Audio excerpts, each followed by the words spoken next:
guys, Tiny Games here. Welcome back to the channel. Now we're back in Love and Deepspace because it is time to pull for Sylus's Myth rerun. Obviously I have to get this. There's no way I'm missing out on our Dragon Daddy. He has to come home, so we are hoping and praying that we can get him to come home. Now, I don't have a lot of diamonds. I don't have a lot of pools saved up. We're hoping for the best, but you never know. You never know. So let's begin with our pool.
Okay, that was not what we wanted to see.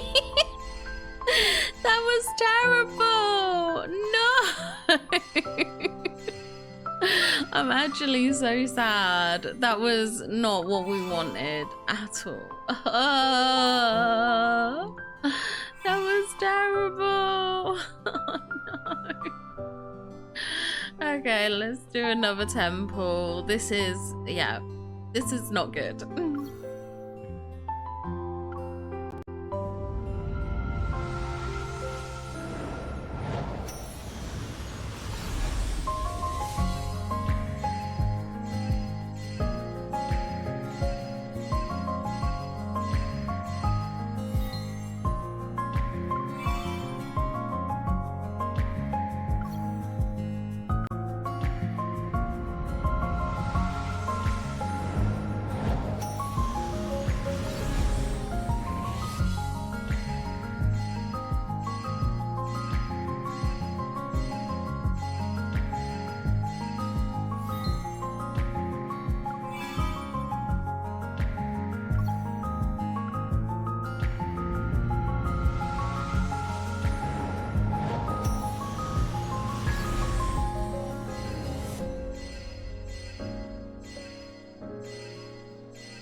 Okay, we just had to make another payment. Let's go again. Oh, days.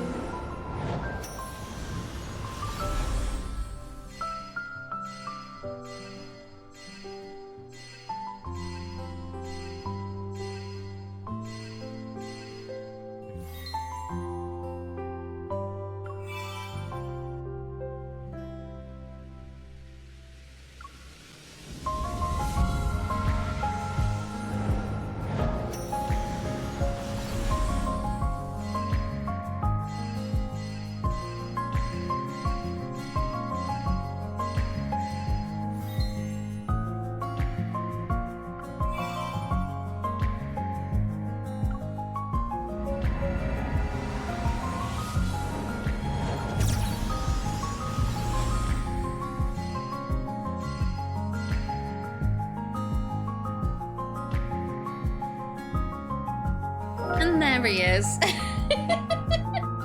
It took a while, but we got one of them at least. We got one. We still have to get the other one, but we've got one of them at least. Which is something. I'm happy about that. Oh, there we go. Thank goodness. Thank goodness. Oh, I'm so happy about that. Okay. So we've done 100 temples, so... Let's go. I'm gonna have to spend enough to get the other one. I'm gonna have to spend enough to get the other one. It's just the fact. It's just a fact.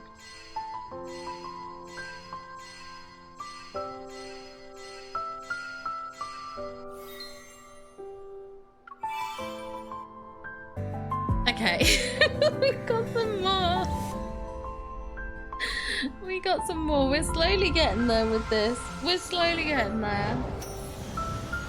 Oh my days.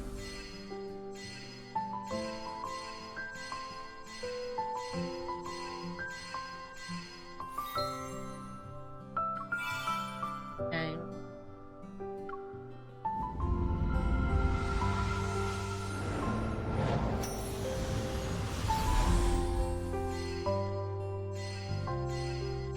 They never come home early, do they? They never do.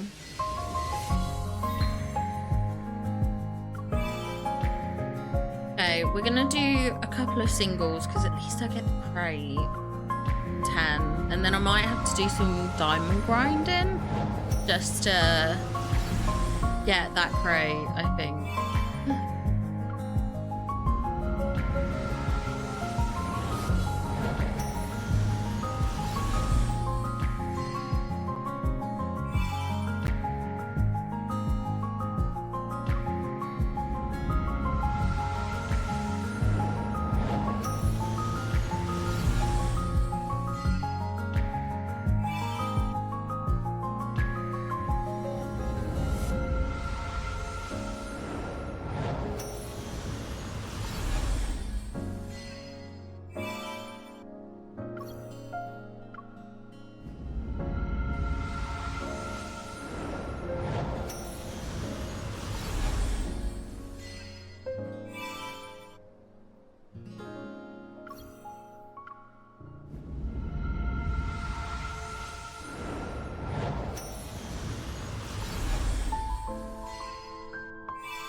Another wish.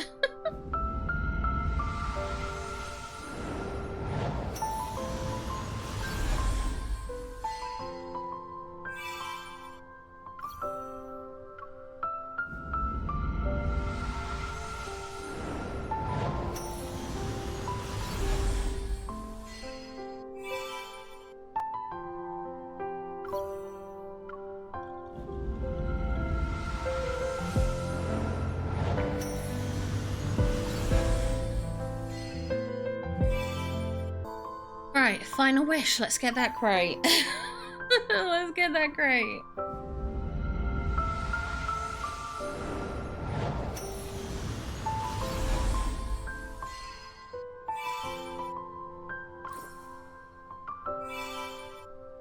There we go. And there's our Abyssal Blossom. There we go. So we have him. Thank goodness. Okay, it was a lot of work. Okay, it was a lot of work. It could have been worse. It could have been worse, I guess. But no, it was a lot of work.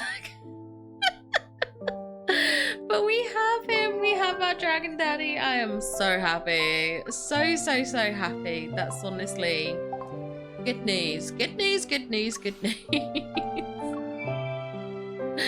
Okay, let's do this. Let's do this. Okay. And then what we can do is, of course, go through the myth. Okay, we're going to experience this myth together, so let's begin.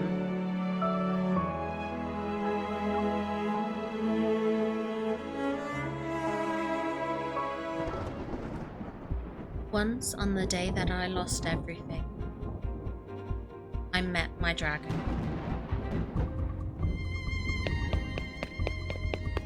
The sorceress has been judged! Greed and evil shall perish so long as His Majesty and the Sacred Judicator protect Sylus for all eternity. The sorceress has been judged. Greed and evil shall perish so long as His Majesty and the Sacred Judicator protect Sylus for all eternity.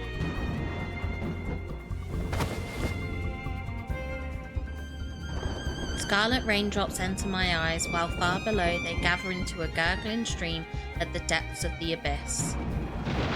Through my blurry vision, I catch a flash of lightning ripping through Sylus's gloomy night sky.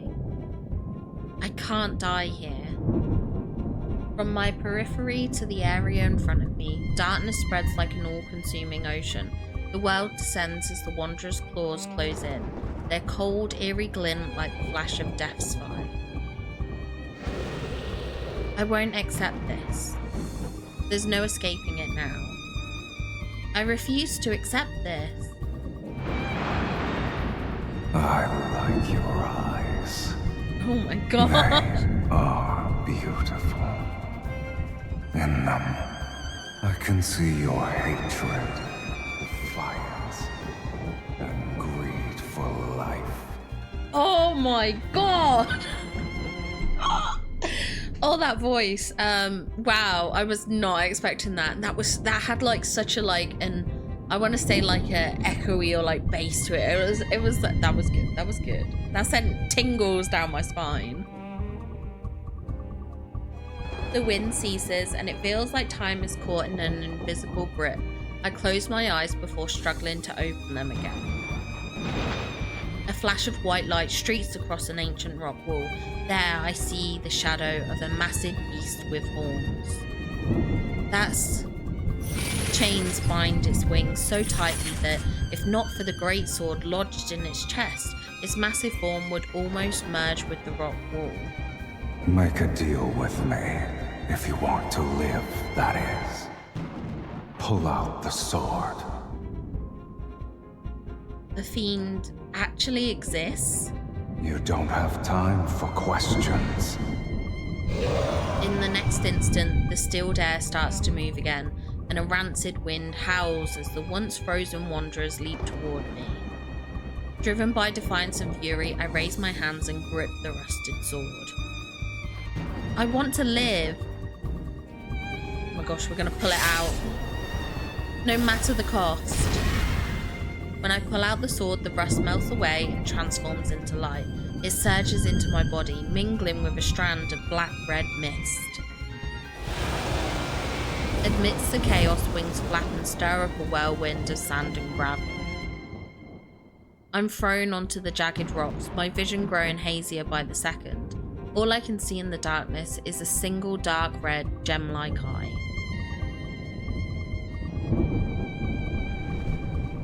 Enormous wings cut across the land, casting shadows like the end of days over every city in Sylus. On that day, the girl marked for execution unleashed the fiend from the abyss. This was long before humans arrived on this planet. Thousands of years ago, dragons ruled over the land of Sylus. By nature, dragons are wicked creatures that feed on human souls. They excel at drawing out the darkest parts of a person's heart, driving humans to turn on one another and become slaves to their desires. The greedier the soul, the more irresistible it is to a dragon. Seen as the embodiment of evil, dragons were a harbinger of the world's end. Wherever they appeared, doomsday followed. That was until the last dragon on the planet was sealed in the bottom of the abyss over 1600 years ago, or 1600. Doomsday faded into a forgotten myth and the age of humanity finally began.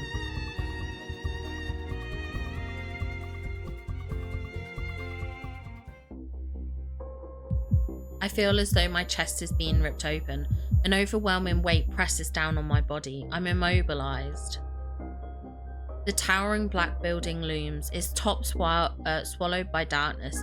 A scaly beast's claw firmly pins me down to the central platform. What's happening? I can't move.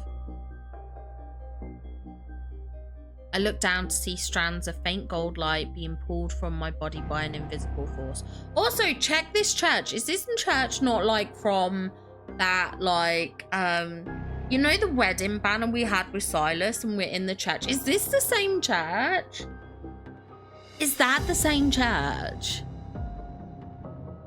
It hurts. I struggle to turn my head. Once again, the shadow of a dragon's horns and wings are flickering on the wall where firelight dances. Clarity strikes me and I cry out in pain. Stop it! Adil! I would be kept alive! The fiendish shadow lowers its head and its voice pierces my mind. To be a dead person walking counts as being alive. Stop! No! In between life and death, an uncontrollable tremor erupts from deep within my soul. A phantom greatsword forms in my hand. It plunges into the beast's chest. The dragon's pained cry resounds in the hall, and the weight on my body vanishes. Clutching my chest, I quickly sit up.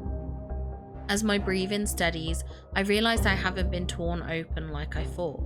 I vividly recall you saying, no matter the cost.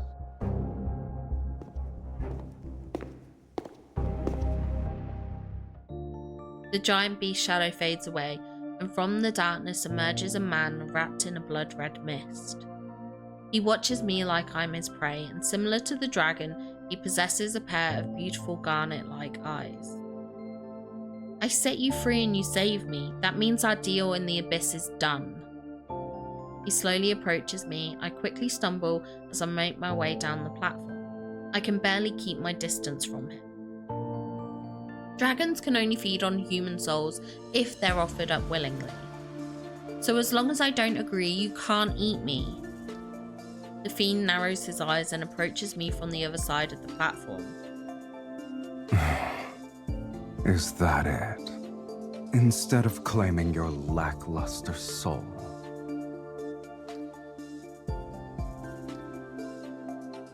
You need to return what doesn't belong to you. Oh my gosh. This man! Let me just grab a quick photo there. The dragon curls a finger. Golden light is once again pulled from my chest. You stop! But the more I struggle, the clearer it becomes. A strange, unsettling black mist is tangled up within me. It feels like a soul that isn't mine has somehow fused with my own. It's not that unbearable, is it? Having your soul torn apart and all. The dragon suddenly yanked me across the platform, its blood-red right eye just inches from my face. In a flash, my mind is dragged into an abyssal vortex, just when I think I'm about to be devoured. The wind howls through the Crimson Valley as countless soldiers of the Legion of Justicia thrust their weapons at my chest. I quickly realise this isn't my past, and the body writhing in pain isn't mine either. This is the dragon's memory? I gather my strength, tense up, trying to break free from the memory. The valley and wind fade away like weathered paint.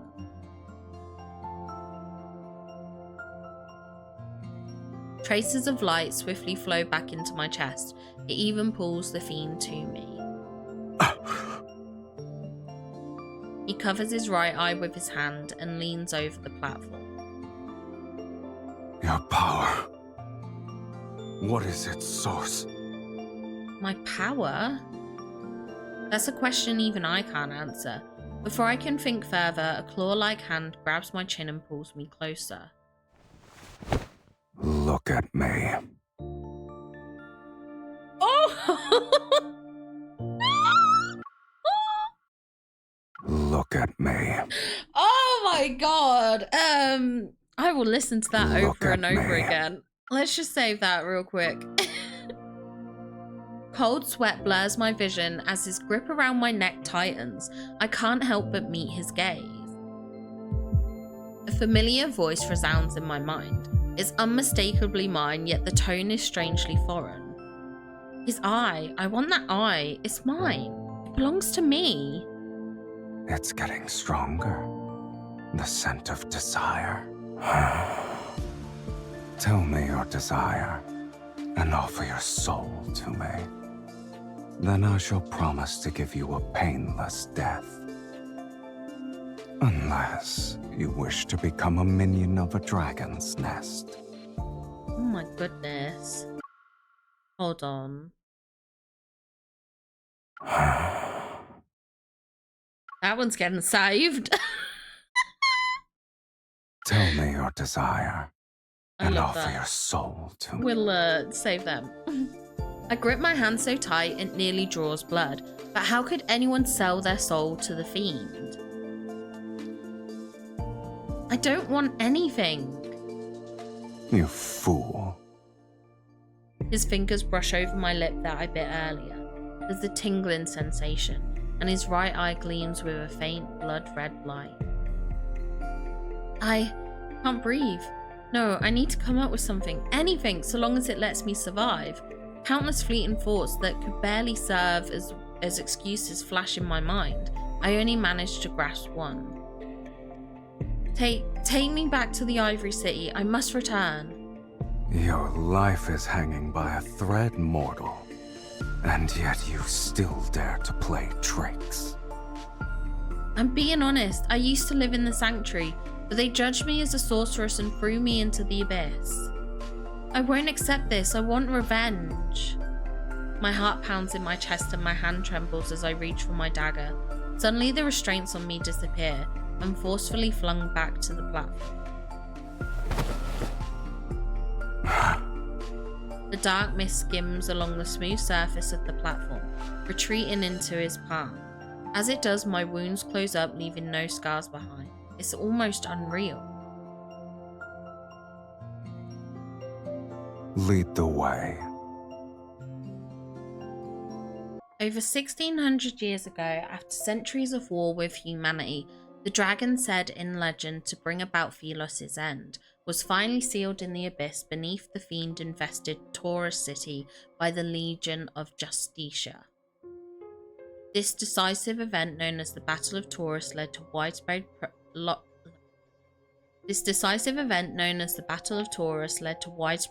praise for the Legion. The leader who drove his sword into the dragon's heart was revered as the sacred Judicator.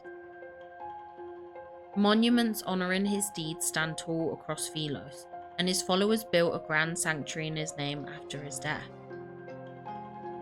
Every year, the sanctuary takes in some of the city's orphans in the name of the sacred Judicator. It is a place held in even higher regard than the royal palace. When these orphans come of age, a Judicator's oracle dressed in magnificent robes takes them away to join the Legion of Justicia. However, the Judicator's oracle who came to take me threw me into the abyss in front of everyone.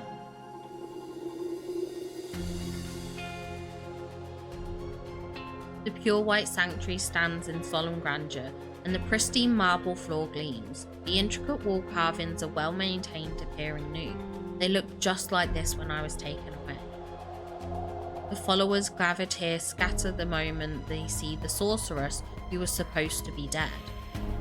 As for the guards, they fall apart like dominoes with just a flick of a finger. Growing up in a cage like this, no wonder your soul is so dull. It's time.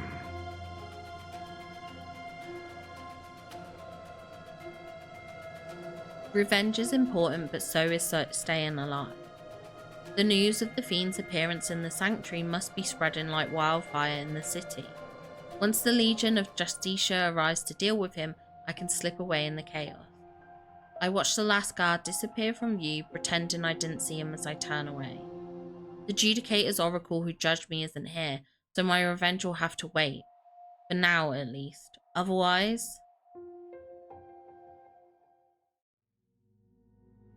However, the dragon shows no interest in my plan for revenge. He stands in a beam of sunlight deep within the sanctuary. His figure stands out against the pure white architecture, yet he's like a statue that belongs here. Taken aback, I quickly shake my head and move to his side.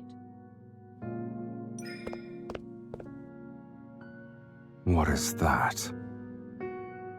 Following the dragon's gaze, I see the mural on the sanctuary ceiling. At its centre is a godlike figure in bright red cloak, wielding a long sword as he executes an evil dragon in a corner. Oh, the fiend-slaying god. The godlike man represents the sacred judicator, and that evil dragon getting a sword through its chest in the corner. That's probably you. I can't figure out why he keeps staring at it. Forget the insult, the dragon is drawn without any semblance of beauty.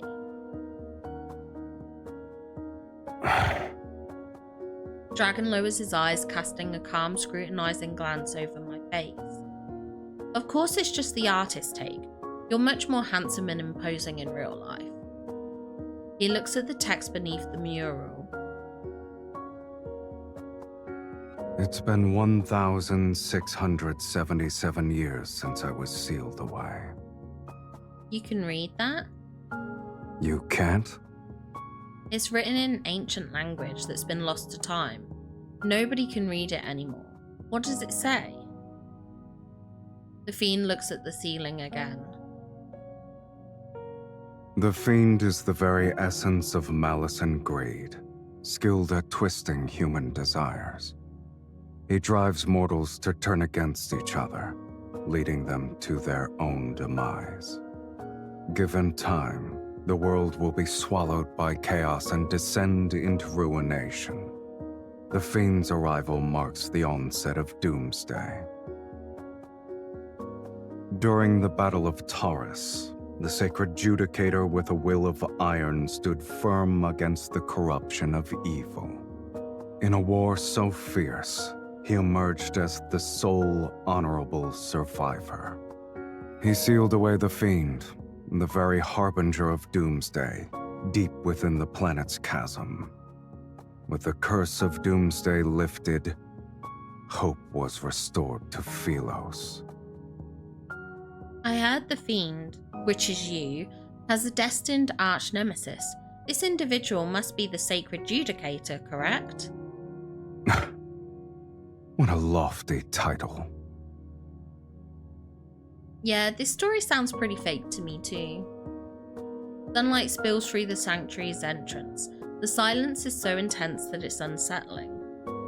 The Legion of Justicia still haven't arrived. If there's no one to hold him back, I can't escape. I try to think of other ways to stall, so I quickly shift the conversation. Ah yes, this is the resting place of your arch-nemesis. The sacred judicator in the mural might be long dead, but his ashes are kept here. There's even a statue of him in the inner hall. I sit on the armrest of a bench, feigning excitement. I rest my chin in my hand and look at the fiend. So what's your pick for revenge? Smash it to bits, douse it in ink, cover it with curses, or scatters his ashes onto the street? He falls silent again. I look over and see his countenance veiled in a soft light. It's difficult to discern the emotions hidden underneath. This man trapped you in the abyss for over 1,000 years, while he was worshipped as a hero, basking in glory. Are you referring to that glory built upon ignorant faith? Do you expect me to envy such foolishness? But... Swoosh, a Justicia arrow forged from a golden ore and crackling with electricity cuts through the air right as I speak. Finally! Next to me, the fiend raises his hand and makes a pinching motion. The flying arrow immediately disintegrates into particles. How boring. Right before the next attack, the sanctuary is engulfed in a dazzling light that blinds everyone present with its radiance. Now! Behind the silver light, blades charge straight for the fiend. They're accompanied by the sound of hurried footsteps. I step back and look for an opportunity to run outside. How impudent. I hear the crisp snap of his fingers behind me. A sharp pain suddenly surges from deep within my chest, as if my soul has been taken. I can't move. My limbs stiffen and move uncontrollably, forcing me to turn around. I gasp as I take in the sight before me.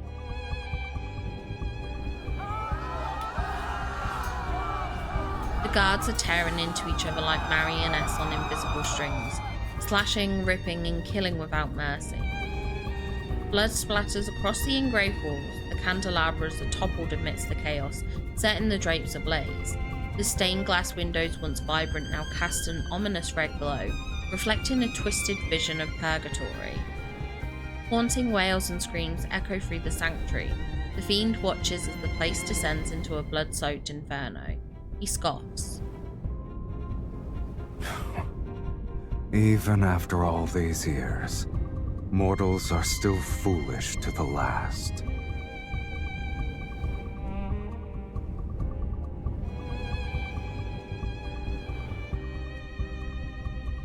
As light streams in through the stained glass, I can see the fiend's blood-splattered face and the cold, cruel curve of his lips.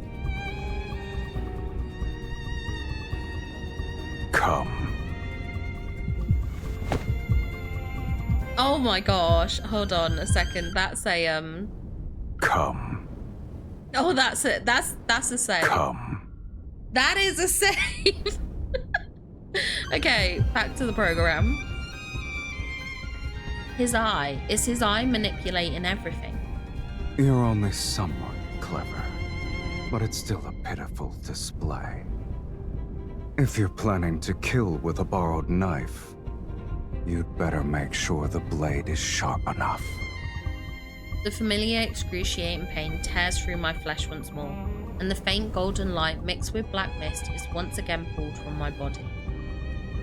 His eye, it should be mine. Even on the brink of death, you still dare to covet my eye. You greedy fool. What a shame. Wait, you can kill me whenever you like, but if you spare me, I can help you achieve more, and... I bite my lip hard, forcing myself to stay calm and steady as I speak to him. I want to live and I want your eye. It's like how you want my soul. Is there a problem with that? It's just too bad that I'm not as strong as you.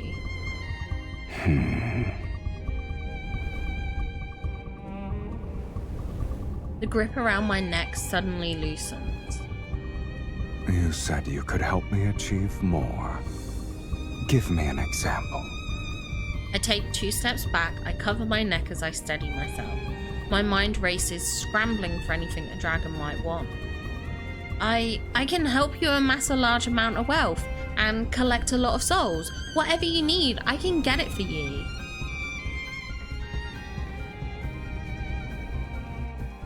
In the next moment, my body is lifted off the ground as he soars into the sky. What are you doing now? Ask again, and I'll devour you whole. With a snap of his fingers, energy erupts from the flames. The columns of fire rise upward and stain the clouds in mesmerizing crimson hues. The ground shakes, and the magnificent solemn sanctuary at the heart of the city quickly crumbles into ruins. For something as tedious as revenge, this will suffice. No need for a spectacle. The wind sweeps up the screens and shouts of terror. The fiend holds me and flaps his wings as he flies off into the blazing sunset.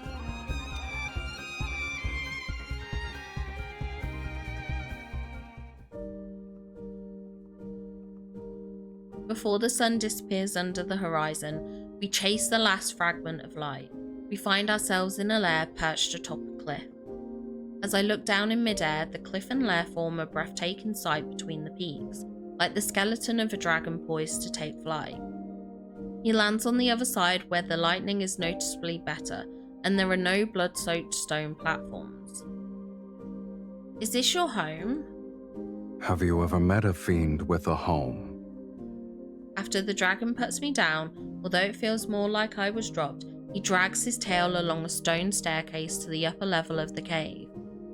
Seeing that he isn't trying to restrain me, I turn and run toward the cave's entrance. Pebbles roll off the cliff, but I can't hear them fall. I stop just in time to stare at the sheer cliffside outside. My heart sinks into the depths of despair. Wow, look at this. Oh my goodness. Fine, if I can't go back to the Ivory City, I guess this dragon's lair will have to do.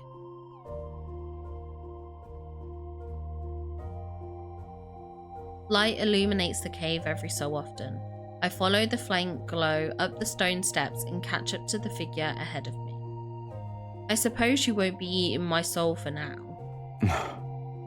Assuming that was still the case, why would I even bring you back here? Stay put. Of course I don't believe this dragon spared me just because I can help him make money. But I don't know what he has planned for me. I walk up to him and continue our conversation. If I'm going to live here, my living quarters should at least be decent. Your cave is too basic. What do you think? Following the spiral stone staircase to the top of the cave, I feel as if I stepped into a world that never sees the light. The dragon stops walking, his tail coils around my waist and lifts me to the final step. With a cold lower gaze, he stares at me. Choose.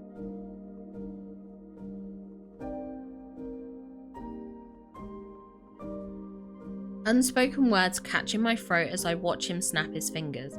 He releases an energy orb that floats into the cave's depths.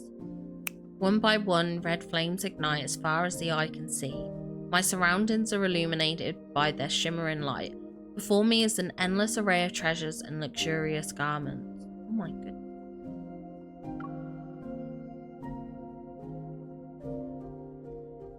You are not interested? You'd really give these to me? Why not? You're also mine now. His tail wraps around me again. My body is turned around and pushed toward the treasure trove.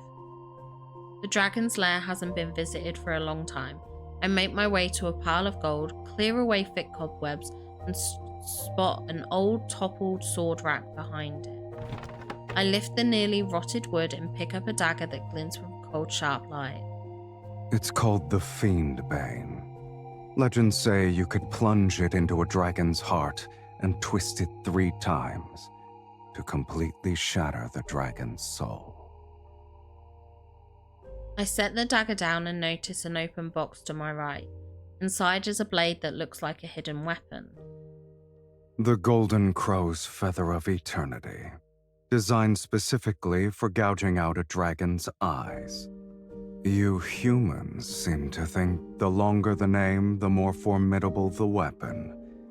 But this little thing isn't even good for trimming my nails. I turn and look around the vast treasure trove. I never expected your collection would be all weapons. Do dragons have hobbies too?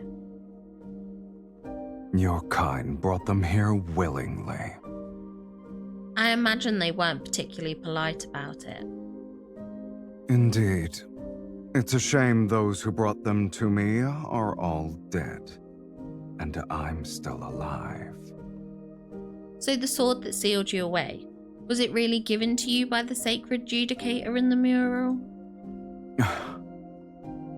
He was just lucky to get his hands on it, and fortunate enough to drive it into my chest. But only its true master can wield its power. And that sword is inside me now? Does that mean I'm its true master? I clench my fist, but maybe my timing is off. The phantom of the great sword doesn't appear as I'd hoped.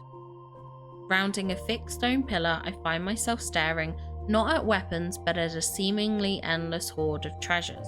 Fine clothes, paintings, musical instruments. Shocked, I can only stare until I realise I'd just swallowed my saliva. If you want something, just reach out and take it.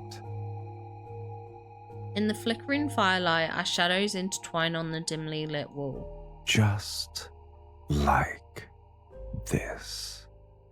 Let your greed and desire burn a little brighter. His tail glides up my calf. Smiling, the fiend leans in to whisper into my ear. This is how you'll become worthy enough to be my meal. Holding a gem, my hand clenches in fear. I turn my head as his tail suddenly tightens around me. He laughs, watching me struggle in his grasp. No wonder you spared me. You want to fatten me up before going in for the kill? Even so, you still cling to that gem despite being so close to death's sweet embrace. You truly are a source of entertainment. Enjoy my company while you can. I might bring you a deadlier experience next time. Who says death can't be entertaining in itself? The firelight casts shadows under his eyelashes. He leans in. He's so close that I can feel his breath enveloping me. It's reminiscent of liquor's intoxicating aroma. I'll be waiting with bated breath. That night, the dragon places me with all the treasures he gathered. It's as if I'm one of them. It appears like everything is present, but all I can grasp is the moonlight descending into the lair from an opening. Whenever I close my eyes, the sound of howling wind inside the cave sends me back to that blood-red valley. All I can hear is a dragon's cries. The moment those blades pierce his chest, the same pain and fury also run through me. Perhaps a fragment of the dragon's soul truly did enter my body the moment I pulled out the sword. At the time, I didn't understand the implications. I also didn't know this would mark the start of a curse.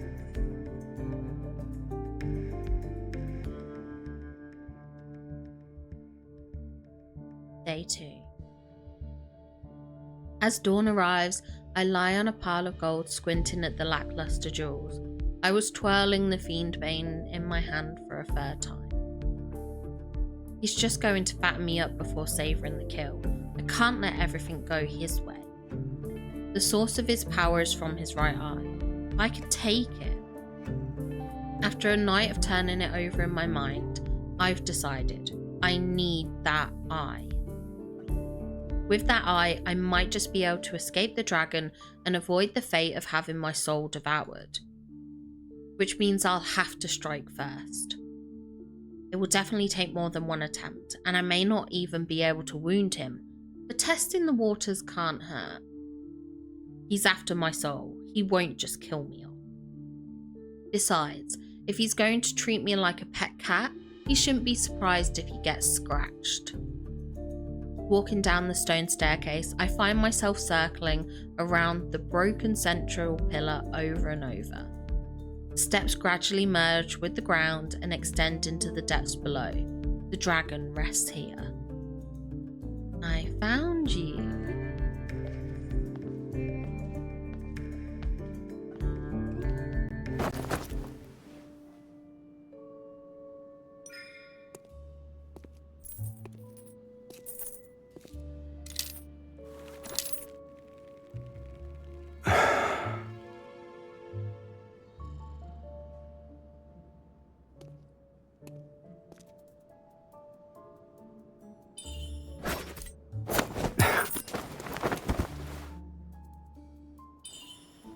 I knew it. Your footsteps are noisy, and you breathe heavily. Consider yourself lucky. At the moment, I'm bored to tears. You'd be a fool to think I only brought one dagger.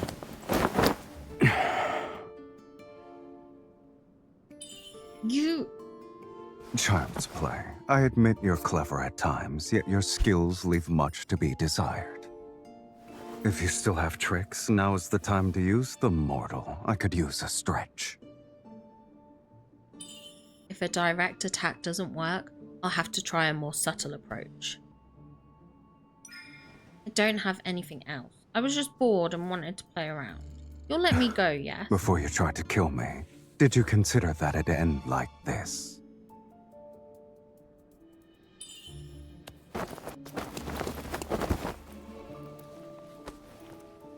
I see. Your overconfidence truly led you to believe I'd be merciful. Feel your heartbeat right now. Don't forget, if I apply more pressure at this very spot, your heart will never beat again. Are you going to stay this weak forever? This will be the mark for the first time.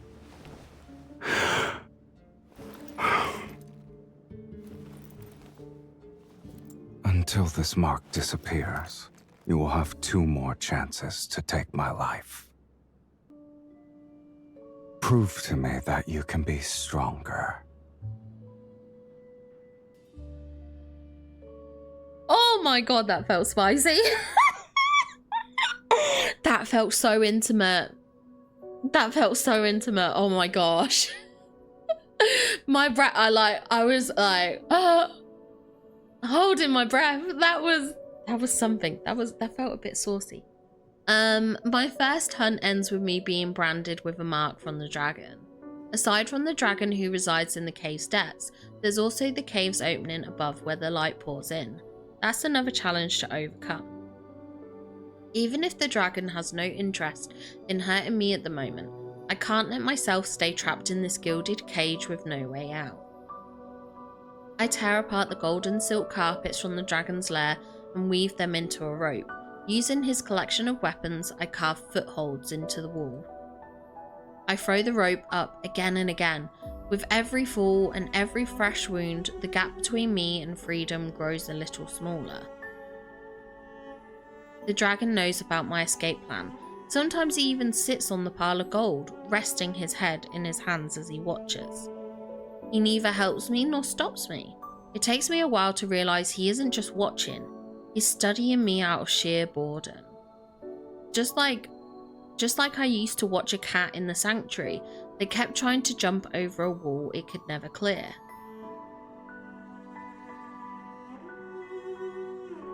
I finally managed to reach the top. 5 days later, at the break of dawn, I finally pull myself out of the cave's opening. But I learned that while I found a way to freedom, it's also another dead end. Outside the lair, the abyss seems bottomless. One can only gaze upon a city of ebony. Forest City. It is a place where fiends lurk. An endless crimson mountain range covered with forests that are void of life, with their scorched trees surrounds the lonely city. There is no other path. Behind me, a narrow ridge snakes downward, like the spine of a dragon. Between the vertebrae lies a vast, yawning chasm. You'll die if you can't make the jump. As I prepare to sprint and leap, the dragon lands behind me. You won't let me die, or else you won't be able to have my soul. However, you're not concerned about me running away? If you can go down without dying, then you may come and go as you please. I'm also curious to see where a sorceress who consorts with a fiend thinks she can go. With his arms crossed, he floats in front of me. I shoot a glance at his dragon horns and tail. You're skilled in flapping your tongue to annoy people.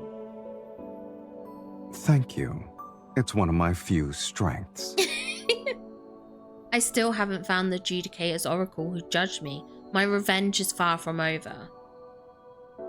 Looking for him is better than staying here. Don't bother. Even if you leap down these 21 bones, no one in your hometown will be waiting for you. I stop in my tracks. What do you mean? The dragon tosses me a blood-stained bag. What's in it? Eyes. Crows pecked out the eyes of the person you're looking for. My gut tells me this isn't the dragon's doing. What happened? You had me destroy a sanctuary, but the Legion of Justicia took it further.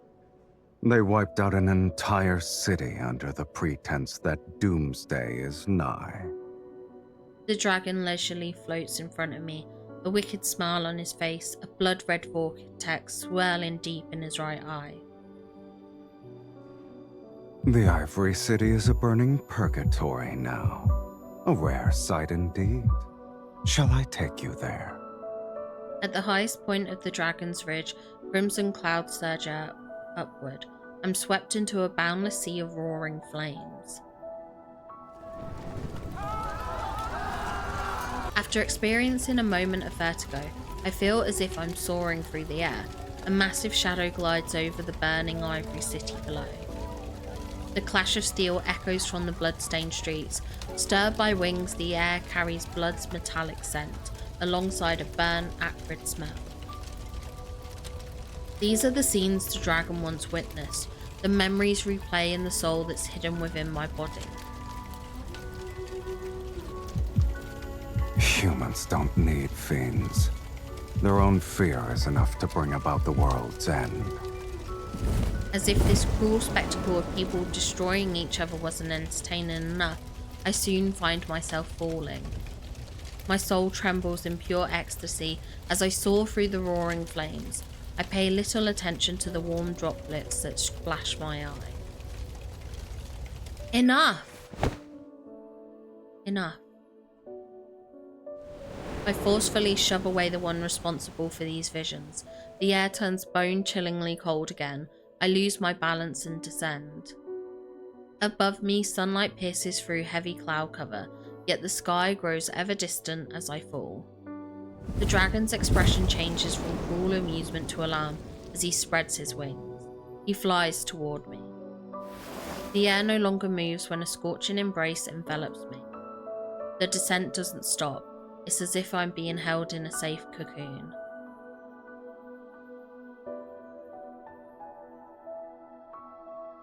The day the dragon and I destroyed the sanctuary, the warm of doomsday began.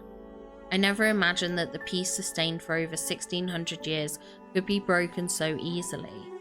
It rained for 3 consecutive days in Taurus City. I sit in the dragon's lair and receive shiny trinkets every day. One night, a small mountain cat came in to play with me. It wasn't until later that I realised there's no way a mountain cat could just wander into a dragon's lair on its own. Could the dragon be comforting me?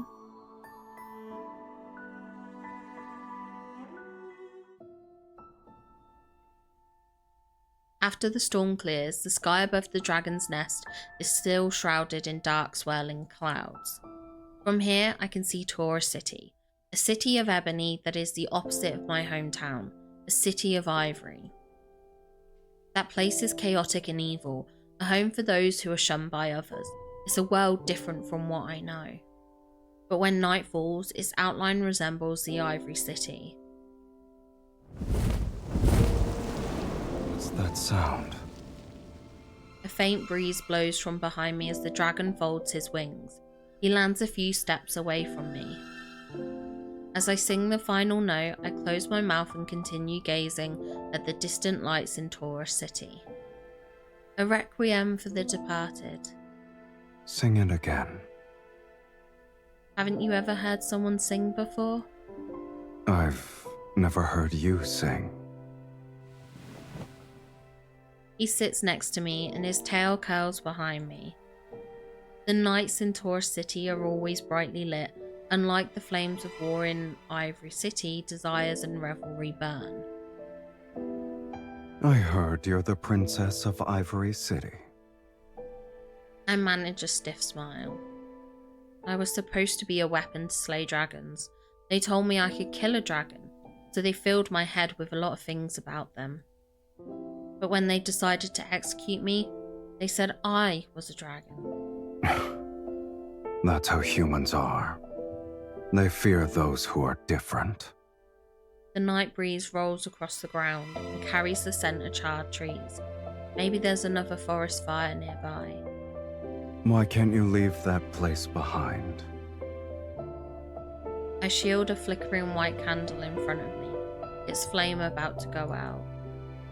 It's not that. I just lived there for a long time. You consider that place your home? Maybe. Just miss the cats, dogs, and birds. Face it. No matter how much you hate it or want to leave, a home is still a part of your soul. The more you try to excise it, the more you'll be reminded of who you are. When I don't respond, he changes the conversation to the topic of my supposed crimes. Enlighten me. What do you and dragons have in common? We have nothing in common. I just broke the rules by keeping a golden lamp with an engraved dragon. The Aside from the one in the fiend-slaying god, no dragons are allowed in the sanctuary, but I could only talk to that little dragon. And one day they caught me talking to it. Even now I can't help but laugh when I remember the Judicator's oracle's expression upon seeing that obsidian dragon coiled around the lamp. To think, a carefully trained dragon-slaying weapon would cherish a dragon instead. The Judicator's oracle looked like he'd been attacked by a dragon. Hysterically ordered me to destroy my dragon. I know it's just an object, destroying it would be easy. I remember clutching the little dragon as I was forced into a corner. The shadows of the crowd engulfed me like a tide. But I didn't want to listen to them that day.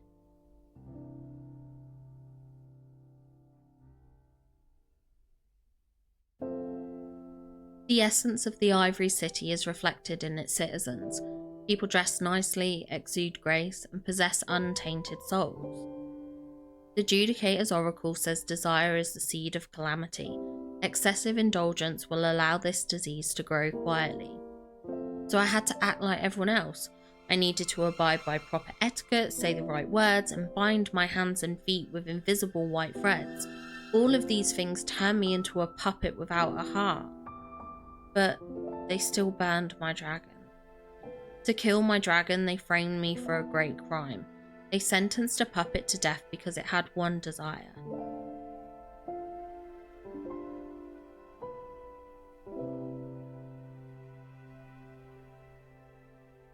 Since they've branded me a sorceress, fine.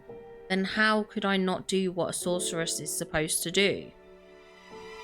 Strands of my hair flutter as I look at the dragon beside me. Since they destroyed what was most precious to me, it's only fair that they surrender what's most precious to them. Everyone wearing a sacred robe should have their chest split open to see their truest self. The threads binding me are cut away one by one. I tighten my fists and finally see what's wrapped inside. A heart still beating. Revenge and plunder, that's my desire. If you can make it happen, my soul is yours. The night grows colder and the candle finally flickers out. The dragon doesn't respond to my deal, he just leans in closer. Do you know what you look like right now? You're a young dragon who just grew her horns. Upon imagining this, I lower my head and start laughing. Maybe he's right. With my little dragon gone, horns grew in my heart. Growing dragon horns symbolizes a rebirth. It's a good thing. What about you? How did it feel when you grew your horns?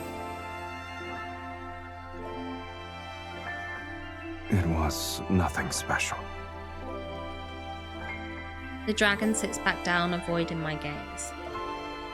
It just hurt a bit. Then, are you a dragon or a human? Maybe he doesn't hear me, or maybe he just ignores it. He lets out a chuckle. I know my request can be considered unreasonable. It's fine if you can't do it.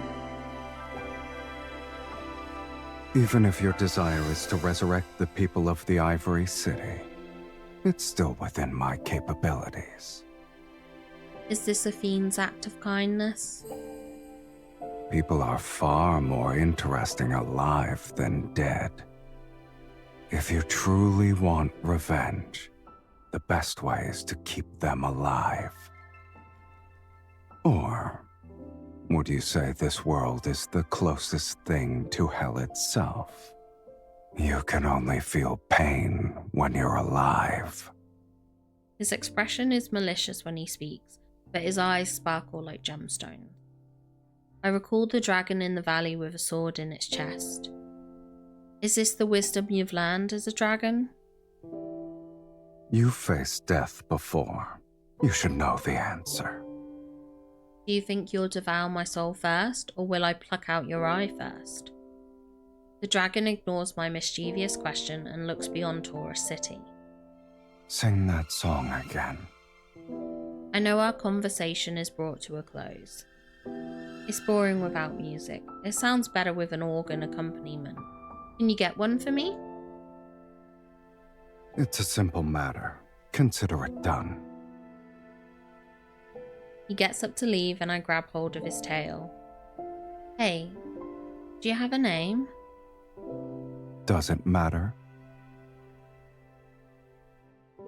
Can't eat me for now, and I won't be leaving anytime soon. Looks like we'll be stuck with each other for a while. What should I call you? Demon, dragon, or maybe Drago?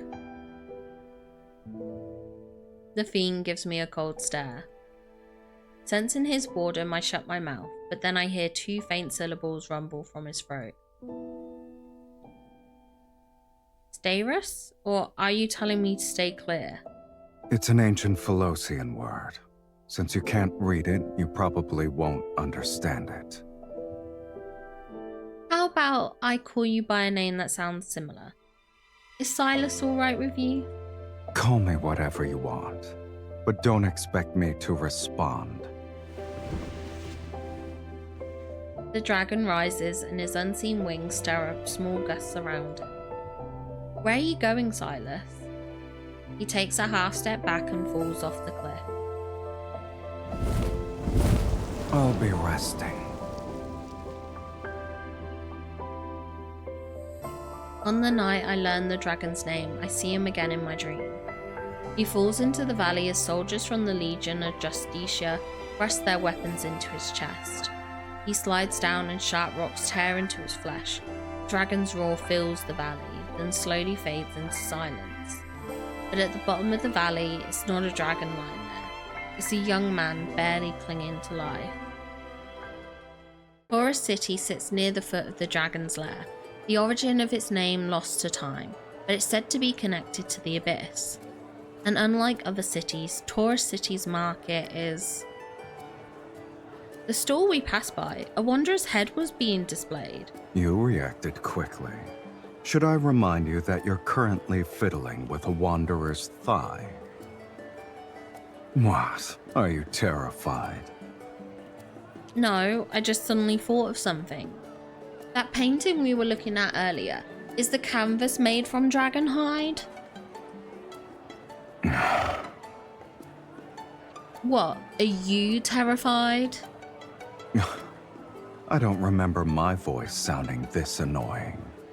I drag the dragon into one strange shop after another, even though I know there won't be any pipe organs for sale. I'll take what's most valuable in this world. That's the deal he silently agreed to. But right now, I just want to see an invincible fiend looking troubled. You have no intention of disguising yourself? No need. No one would believe a fiend would wander around a market. Besides, everyone sees a fiend differently. Some see ugliness, others see horror, cruelty. What they see isn't me. They only see their own hearts. I hold up a mirror from a stall. It reflects the face of the dragon. Can you guess what I see when I look at you? He lowers the mirror as if he heard a childish joke. He leans closer.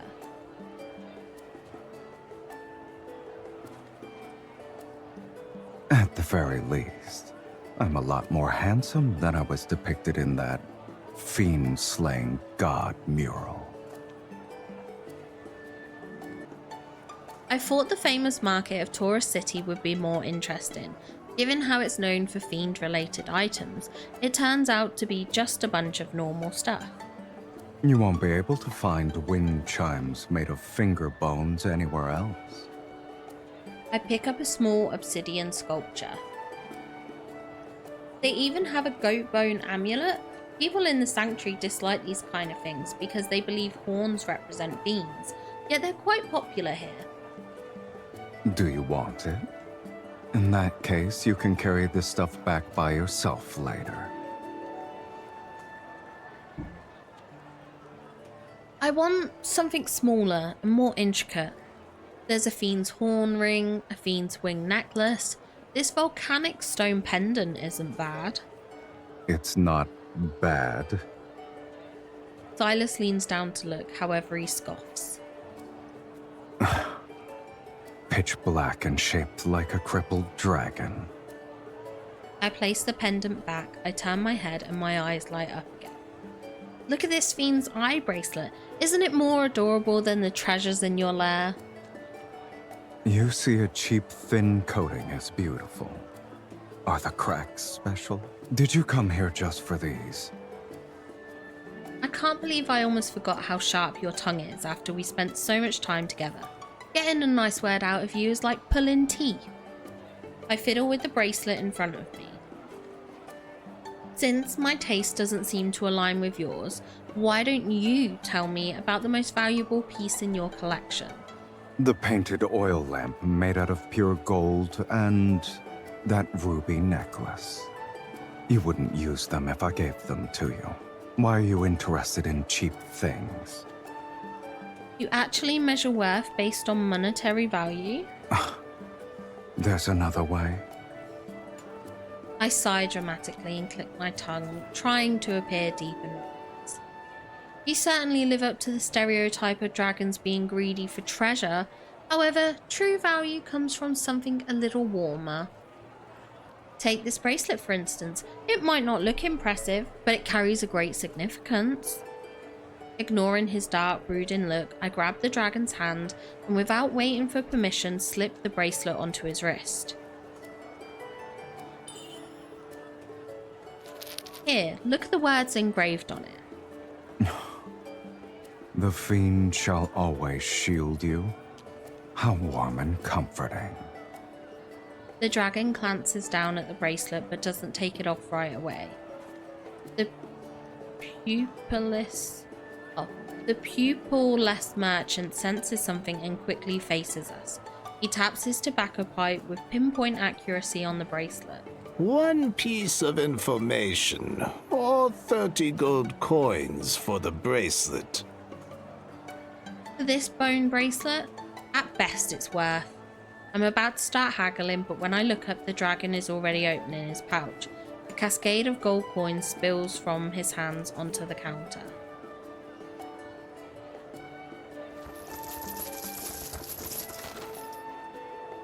The blind merchant doesn't move to count them, his ears just twitch slightly. You've given too much. Rules are rules. I'll keep the gold and give you 2 pieces of information. First, the fiend has returned. The Legion of Justicia will march to Taurus City soon. You two need to be careful. Sylus and I exchange a glance. The merchant expressionless turns his face toward me. As for the second one, before long, the fiend will meet his destined arch-nemesis once again. Right over there. He tilts his pipe and my eyes follow. In the distance beyond the barren forest, I spot an obsidian spire jutting out.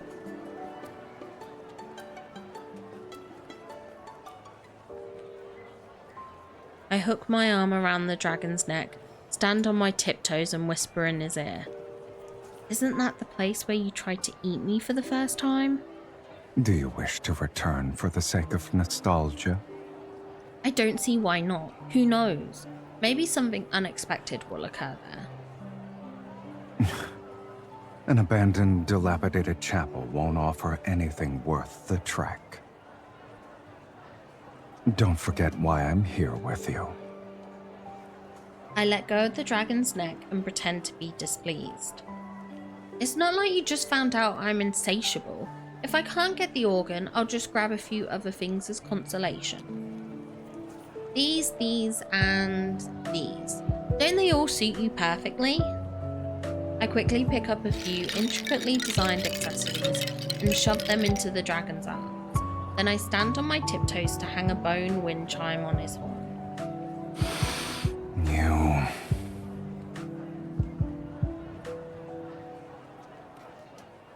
What? Our gazes meet. I blink at him as I'm still standing on my tiptoes. The evening sky casts a soft rosy glow over the dragon. He looks at me for a moment, then sets the coin pouch on the table.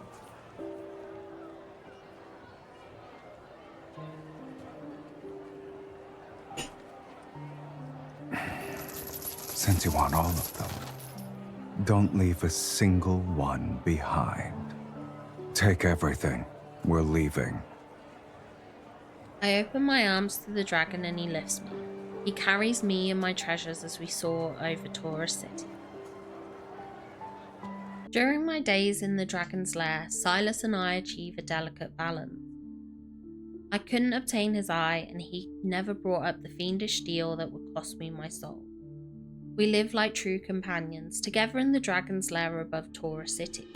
When dusk descends, we venture out for reckless raids and return with our spoils before. My favourite sight was watching the Judicator's army, who'd been ruthlessly extorting people with warnings of impending doom, fall to their knees at the sight of a real fiend and a resurrected sorceress. The thrill of revenge made my soul tremble, and each time he would ask me, "Is there anything else you desire?" The dragon personally nurtures my ambition as he leads me from one raid to another. Regardless of how dangerous the target is, as long as I say I want it, he fulfills my every wish without fail. Fate tumbles like an uncontrollable bead rolling into a bottomless abyss. Under the guise of helping me get my revenge, he feeds the beast in my heart called desire. I know he is. Yet slowly, my heart gains new desires.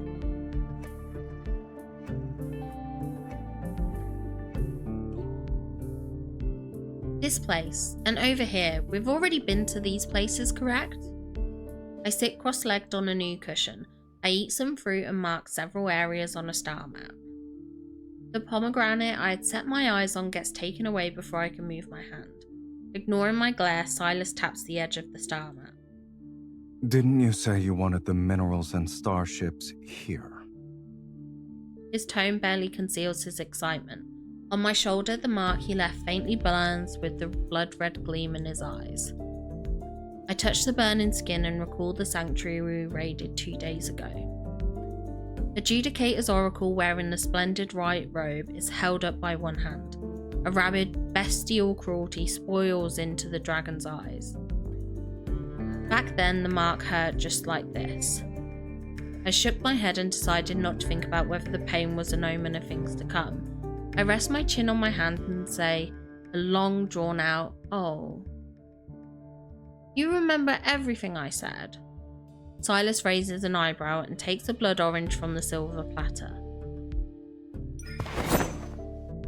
I quickly snatch it away when he's caught off guard. I arc my back like a cat and pounce. I press the silver knife against his neck. "Be honest with me. What do you gain from indulging my desires like this?" I pin him down against a cushion. The knife and bleeding wound dissipate into crimson light particles as he chuckles. Sylus looks up at me. We can feel each other's breaths. As he raises his head, his nose gently brushes against mine. What about you?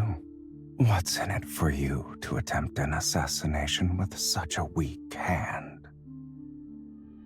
Before the curtains, our eyes meet. The afterglow is reflected in his eyes, which emit a surreal warmth. A strange flutter brushes against my heart, and a soft laugh escapes my lips. I return to my original spot before peeling and savouring a pomegranate. You don't need to tell me. The greedier the soul, the more delicious it is. Am I mistaken? In any case, let's hope it doesn't backfire on you.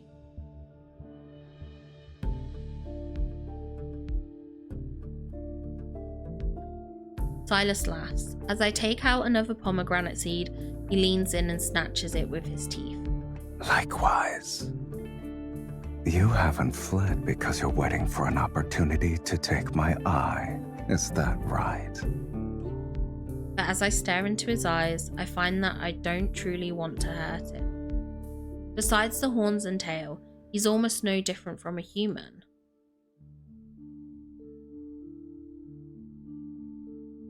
Aside from searching for places to plunder, the dragon and I often meet at the top of the lair. Sometimes I tell him the stories I've heard. He rarely speaks as if he's engrossed, or perhaps he just wants someone to watch the moon with him. Occasionally the dragon talks about himself.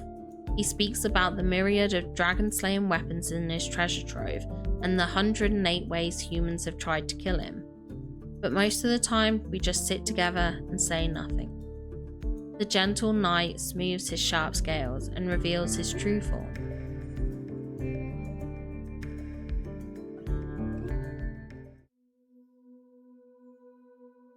The sun is setting and the rocks still retain daylight's warmth. Drowsy, I'm in the middle of relaxing and drying my hair that I just washed. Does your song truly need an organ? We already bought a bone flute. I don't know when the dragon decided to lie down next to me. I pat his damp hair.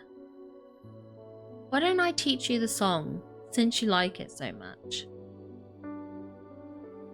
No.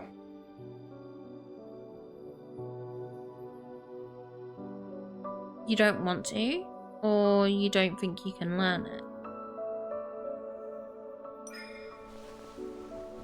I cup his face in my hands and make him meet my gaze.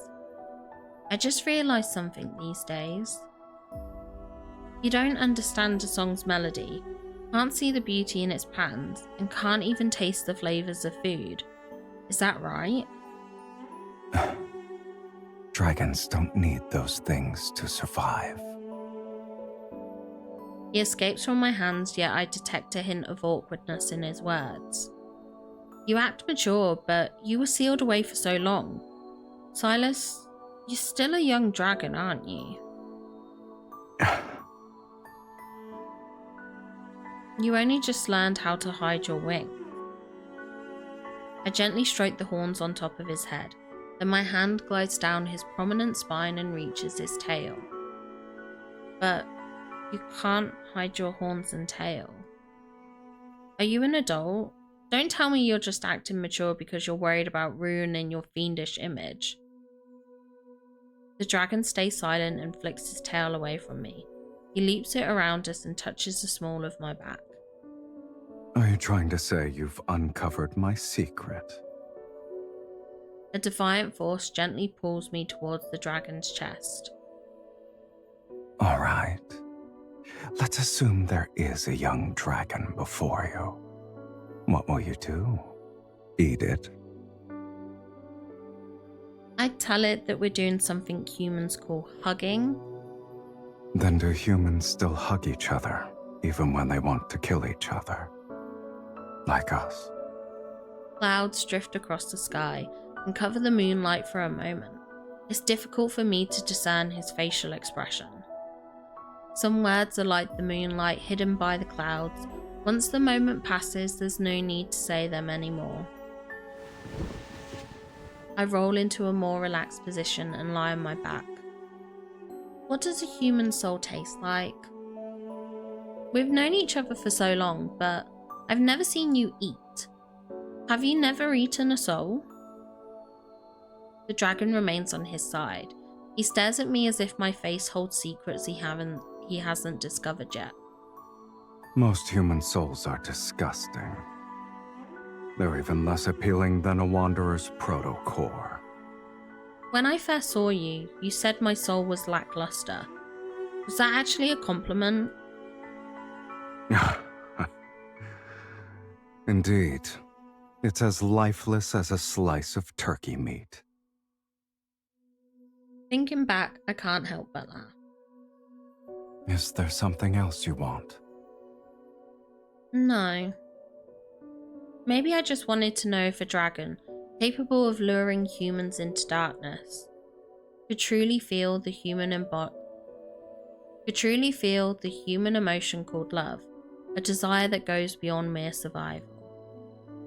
In his world, apart from survival and killing, could there also be room for organs and hugs? Or maybe the person next to me only appears to be human, and his indulgence toward me is just so he can obtain my soul. Sylus, those gems and weapons are boring. If you want to cultivate my desire, you need to give me something rarer. This time, I can't stand being the only one who's troubled by this thought. So I demand something from him he can never own and will never offer. Oh my gosh, your soul or your love? Oh, what do we pick? Oh my gosh, what a choice. Oh, that's difficult. What do we say? I'm a romantic, so we're going to say your love. Your love. As expected, he looks surprised and laughs.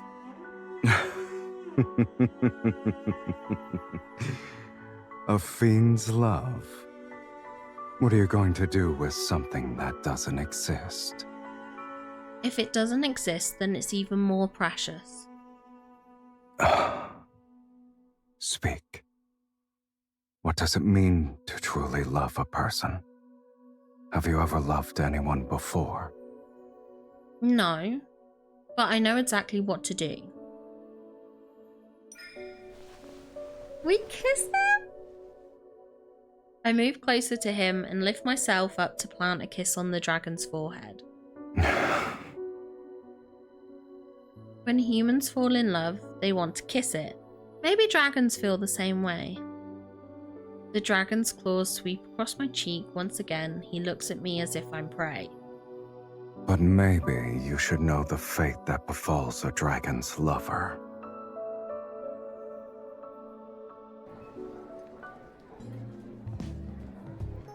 Oh, this looks cozy. Oh, this is cute. Okay. Taurus City's tavern is always open. On stage, a woman wearing a fiery red dress has just left. Amidst the boisterous cacophony from the drunkards, I sit next to Sylus, who's in the shadows by the window. I wear a hooded cloak. How are the souls here? Does their scent make you feel nauseous? It's chaotic, but it's still better than the hypocritical sanctuary. Bud, a waiter has placed a wooden cup filled with red liquid in front of me before walking away. Under the lights, a dragon's roar suddenly resounds as an actor with dragon's wings on his back sings center stage. Sylus didn't bring me here for a midnight snack. You're already a dragon. Why do I need to watch a fake one? Don't you humans like stories? Watch it. It seems to be a very long story. The actor who's playing the dragon sings for a long time without changing. Bored, I stir the beef sauce on my plate. Words fly over my head since I'm barely paying attention. The body next to me is warm. I wrap the dragon's tail around myself and move closer. Resting my head on his shoulder, I drift in and out of sleep. Other cities should be chaotic because of the Legion of Justitia, but the people in Taurus City still have happy lives. The people here are like seeds. They only grow if they're fortunate. Even if they sprout, they might not survive the next day. They can only live in the moment. Are we also people who might not survive the next day? What are you trying to say? I grab the dragon's wrist. Smiling, I narrow my eyes. I want to say something that's more precious than any treasure a human could obtain. I like you. I like who you are, right at this moment. I turn away and notice how the dragon's face is faintly reflected on the window. I secretly watch him and notice his smile that vanishes as quickly as it appears.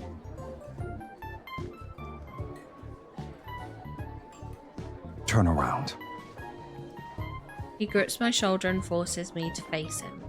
Are you trying to move me with your human love? I said it because I wanted to. Now that moment has come and gone. The dragon pulls my hood over my eyes. My heart slightly trembles, but all I receive is a gentle flick. Too late. I'll remember this.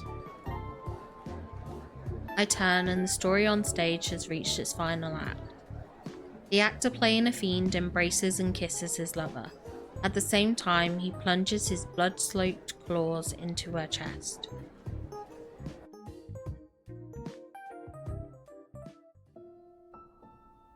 At night, the dragon carries the sleepy girl through Taurus City's crowded alleys. No one spares them another glance. It truly looks like he's an ordinary human returning home in the moonlight. Sylus, I don't understand the play you made me see. Maybe I fell asleep halfway through. Then sleep. It wasn't an interesting play in either case. But I want to hear it. You must tell me, or else I'm gonna have nightmares. It's about a dragon. Figures surround them. He could fly her back to the dragon's lair, but tonight he wants to walk a bit longer with her. In the beginning, the dragon lived in a valley with other dragons. Amongst his kin, he was the only one with a human appearance. He mistakenly believed he was a normal person. But as he grew older, horns sprouted from his head and a tail from his back. He had never seen anything like this on someone before. He was scared. So he picked up a blade because he wanted to remove them, but the horns and scales would grow back, dripping with blood. It didn't matter how many times he cut them. He turns and walks onto a small path. There are fewer people here. His voice softens as if he's actually lulling her to sleep. After a long time, he finally came to terms with being a monster with horns. But then, the love of his life appeared. The moment she pulled out her sword, he knew she was the one destined to kill him. She was his arch nemesis. But somewhere along the way, he stopped wanting to consume her soul. She showed him human love and companionship, making him think he could live like a human too. And slowly, without realizing it, he began to forget he was a dragon. Maybe it was the first time she climbed to the cave's opening and the morning light touched her dirty, scraped face. Or maybe it was her unchecked, ever-growing desire that reminded him of his old self. Or perhaps deep down, she's also a little monster with horns of her own. Yet a monster can never truly become a human. He cannot escape his fate as a dragon, nor can he love anyone for long. Dragons have an inherent tendency to toy with human desire. But in the end, they inevitably become enslaved by it and turn into true monsters. At the end of the story, he killed his beloved. This is the dragon's curse. As he walks away, the lights fade behind him. He pulls off his cloak, revealing the creature beneath. His form with dragon horns and a tail remains. Sylus, do you hate humans? I wouldn't say I like them for now. But I'm a human too.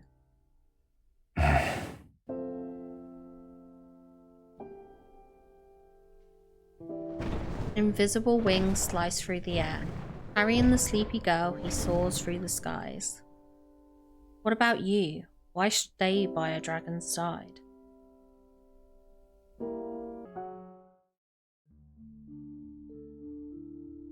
What happened that night at the tavern, along with the words we exchanged, is never brought up by us ever again. By the light of day, it became a dark, absurd secret hanging between us. Tourist city revels every night, where shallow desires are easier to face than genuine feelings. With the return of the Fiend, Doomsday's ominous shadow once again haunts the war-torn lands of Sylus. Under the guise of exterminating the Fiend, the Legion of Justitia sparks wars across the planet. Those who dare to oppose them are branded as sinners, and put on trial in the court of Justitia. The Sacred Judicator's authority hangs by a fragile thread. The long-standing resentment among the people reaches its boiling point, and it's fueled by the Fiend's resurgence. Meanwhile, Sylus and I pay no mind to it all.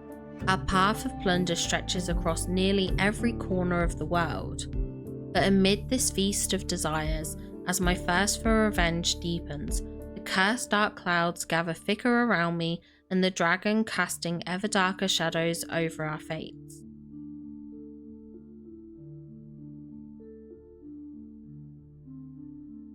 Please, please don't kill me. Spare my life, I'll I'll do anything for you. Yes, money! I have plenty of treasures. I collected them from different places. You can find them in the inner sanctum. The key is right here! Black red mist wafts past him, and the owner of the sanctuary twitches. He falls to the ground. I take the key from his stiff hand, dangle it on my pinky, and follow Sylus into the luxurious inner sanctum. I can't remember how many places we've raided. The guards and traps in this place are remarkably sophisticated. They even managed to injure Sylus. Unfortunately for them, they serve an incompetent master. I bet those guards never imagined they'd be risking their lives for a cowardly imposter. Have we made quite the name for ourselves? After raiding so many places in a row, I thought you'd display some self-awareness. Sylus appears disinterested, his gaze briefly scanning the treasures behind the door before moving elsewhere, yet his eyes linger on something beyond a nearby sheer curtain. The wind lifts the curtains and reveals a massive organ in the wall. Its presence is illuminated by the setting sun. What a pleasant surprise. Smiling, I put down the jewellery I was holding and adjust my dress. I sit down before the organ. Melodious music resounds while the wind sweeps through the building. Sunlight casts a radiant glow and harmoniously blends with the enchanting melody. My performance ends and the sanctuary falls silent. Why did you stop? I get up and retrieve the sword resting near the organ. A requiem is meant to soothe the dead, but the souls in this place don't deserve it. Standing on my tiptoes, I move closer to Sylus. As soon as he narrows his eyes, I quickly step to the side and gracefully ascend the stairs. They were sanctimonious enough when they were alive.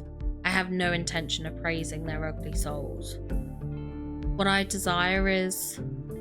My fingers brush over the renowned painting adorning the wall. I turn, lift the hem of my dress, and sit on the sacred throne positioned at the top of the stairs. I point my toes and in silence I hook my leg around the dragon's. As he reaches the last step, just as he leans forward, I tug him closer.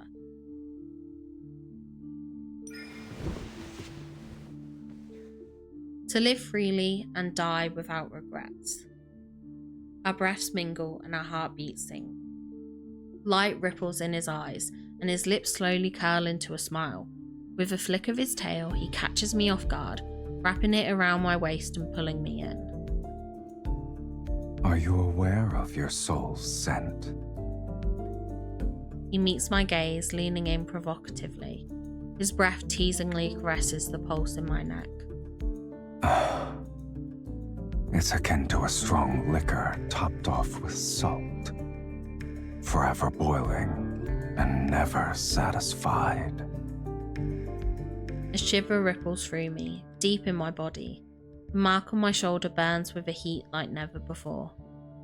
I wonder what's boiling inside the dragon at this very moment. I don't retreat. In this intimate proximity, I reach out to brush my fingers against his lashes. And you? What is it that you desire? The fading sunset casts a hazy glow over everything, spilling over his brow and rolling down his throat. He says nothing. I take his silence as consent, but just as I reach for his right eye, my wrist is suddenly gripped tight. The moment his skin touches mine, memories tainted by a bloody hue flash before my eyes. A blood-stained young man turns his head in the unfathomable darkness. He seems to be... You ask too many questions. His voice shatters the illusion. I return to reality and Sylus has already released my hand. A sinister blood-red gleam flashes in his eye. Where are you going? I've never asked you that. It's a shame. I won't ever learn how to be tactful.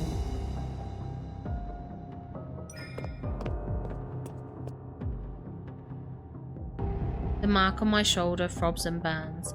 I move ahead of him and block his path. Were those guards not enough for you? What? You still want to hide it from me? I sweep the strands of hair away from my neck, revealing the mark you left behind. Whenever your hunger for souls flares up, this mark you gives me stirs too. Lately it's been acting up more frequently.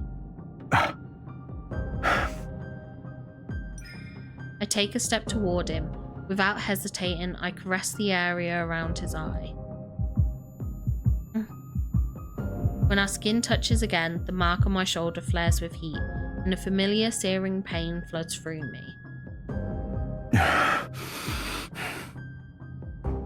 I stagger back, yet an inexplicable bond persists and connects me to him.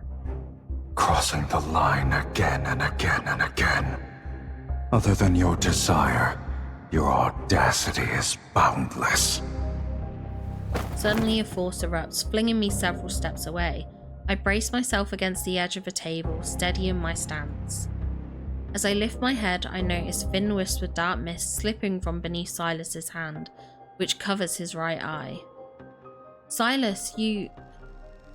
Thick clouds silently shroud the sanctuary ceiling. Half of his body sinks into the shadows, and he lowers his arm with a ragged breath. Black-red energy particles drift from the corners of his eyes, and his gaze is now completely drenched in blood red. Did you forget what I truly am? The oncoming black mist binds my limbs. Sylus's face is lost in the shadows, hidden from view. Something's wrong with him right now. The shackle around my neck suddenly tightens, and the pain from the depths of my soul strikes again. Are you going to devour me? No, you won't. I won't. Have you spun so many lies that you've begun to believe them yourself? Shall I remind you? You are nothing. You are but a soul that was fed by a fiend. No, this isn't who he really is. The mark on my shoulder grows like thorns. It tightens its grip around my body. My strength drains away and my vision blurs. With my senses slipping, all that remains is an empty husk. So long as I desire it, I can feast at any time.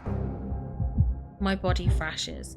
In the vast void of near death, the chaotic screams in my mind slowly crystallize. Eat him, devour him. Eat him. A thin streak of golden light bursts from the mark and surges down my arm to my palm, shattering the bind that holds me. The terrifying suffocation devours my consciousness, yet something appears in my hand and guides me to strike at Sylus.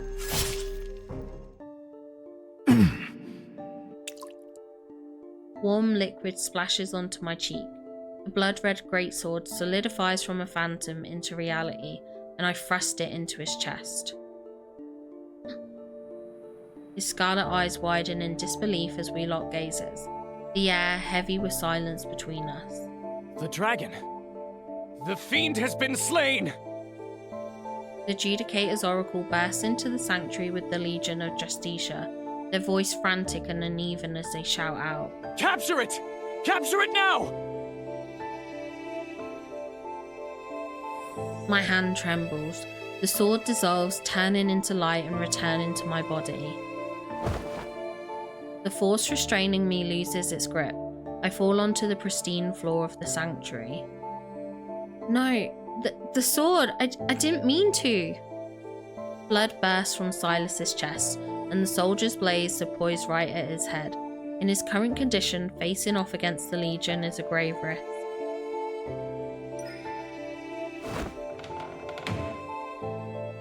I grip my teeth, get up, and shove him past the white stone doors behind us.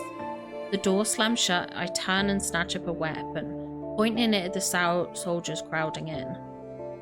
You saw it yourselves. The fiend couldn't best me. Anyone who steps closer will meet their end by this sword. Behind the white stone doors, blood continues to fall onto the floor. it seeps out from the cracks. The whispers of desire grow louder. The blood-red hue in Sylus's vision surges and boils. His gaze is nearly drowned in crimson. Ignoring the grievous injury from the greatsword, he only knows that the curse almost came true. He almost lost his mind and killed her. The boiling, nearly irrational urge to kill rages on, refusing to calm. The wounds on his body remains open, unhealed. He gets down on one knee and sharp claws begin to sprout from the hand covering his right eye. An irresistible force pierces through his flesh and bones. It transforms into massive wings that spread wide from his back. The sanctuary's pristine bell tower trembles as a savage force destroys it from within. A roar resounds from the collapsing rubble. The mad dragon spreads his wings and surges forth before crashing to the ground amidst the human screams. Wings struggle to flap, he stumbles. A vortex stirs, nearly levelling all the buildings in its path, and then he finally flies toward the distant Taurus city.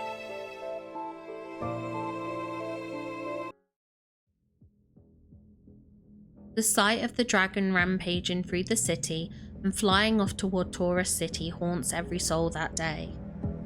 When I finally break free from the chaos of the Legion and rush out the sanctuary, I only see his figure disappearing into the storm clouds.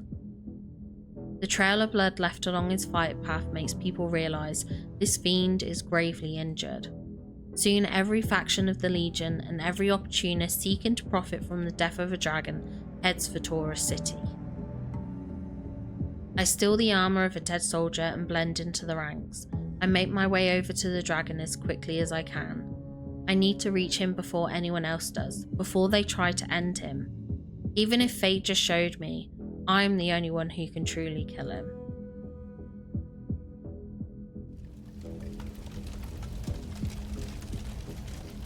When I arrive at Taurus City, I see nothing but soaring flames. The dragon's lair on the cliff has been reduced to rubble.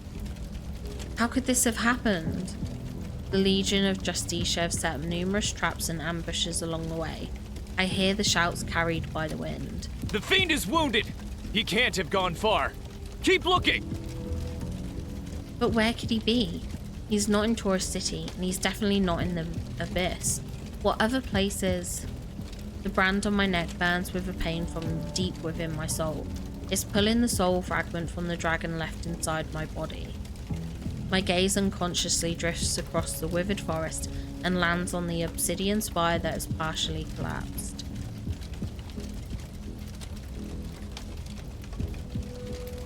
Before long, the fiend will meet his destined arch-nemesis once again. Right over there.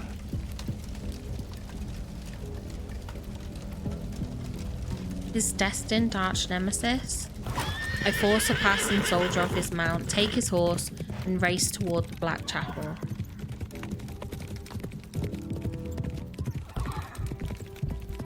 The closer I get to the building, the more vivid the crimson bloodstains along the mountain path become.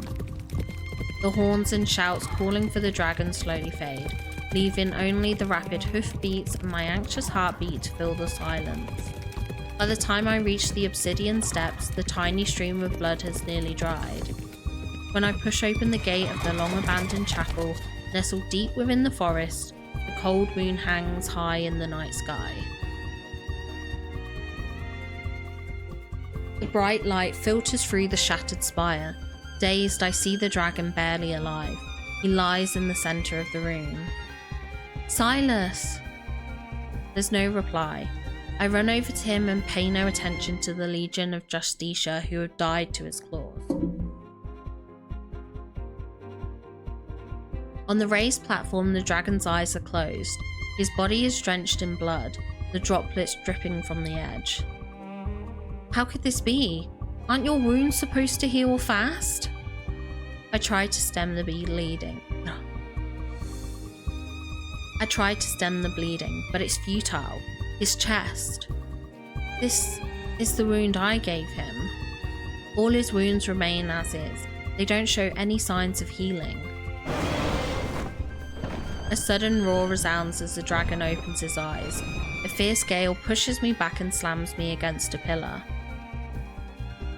A sharp metallic taste fills my mouth. His fangs are at my neck, puncturing my skin. One more push and he'd snap my spine. Sylus! Sylus, you're Sylus! The mark on my shoulder boils with the agony only death could deliver. I suppress my fear, lift my trembling hand and gently place it on the dragon's eye.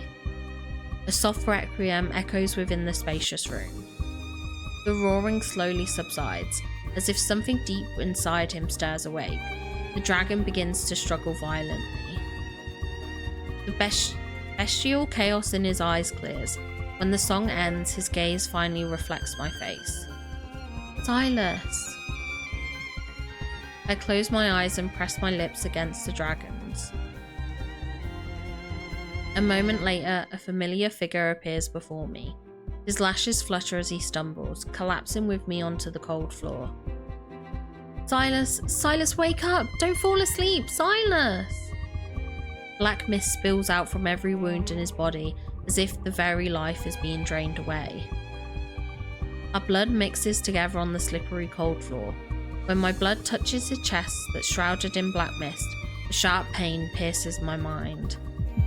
Eat him, he's yours. Kill him, devour, power. Exhilarated, my heart races. Fervent desire reverberates in my ears. My arm trembles as I raise it. Unable to control it, my hand is close to Sylus's heart. Yes, use your strength just like that. My hand quivers uncontrollably. I grip my teeth, trying to shake off the voice in my mind, but suddenly my wrist is caught. Don't know where to aim. Sylus had opened his eyes without me noticing. As he presses my wrist down, a faint, weak smirk curves his lips. I can tell you. The phantom of the greatsword nearly forms again. It feels like waking from a trance, and I fling his hand away breathless. Have you gone mad? A smile gradually graces Sylus's face. His eyes gleam like precious gemstones in the depths of darkness. What about you? Before the mark disappears, you still have a chance to kill me. He tightly grips my arm and struggles to support himself in the pool of blood. Leaning against the pillar, his tail reaches out to me. You've got it right at my heart. So I hesitate. Struggling to breathe, I kneel before him as I'm forced to meet his gaze. His tail moves before I can react. My heartbeat reverberates in my ears. His aura burns like flames and slowly engulfs me. Do you remember? Only the fiend's destined to arch-nemesis can kill him. Who exactly do you think that is? An inexplicable rage and inferno surges within me. Indignant, I laugh. I open my mouth and sink my teeth into his hand. I don't believe in this destined arch-nemesis nonsense. Moonlight boils in his eyes. Sylus cackles. He lowers his head and bites my shoulder like a predator. You! Pain spreads like fire, then Sylus extends his tongue, slowly licking the wound on my shoulder. It's as if he's claiming and soothing me.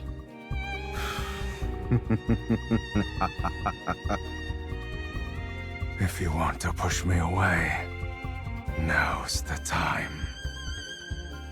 His tongue alternates between licking and biting, sending a strange tingling sensation through my body despite the lingering pain.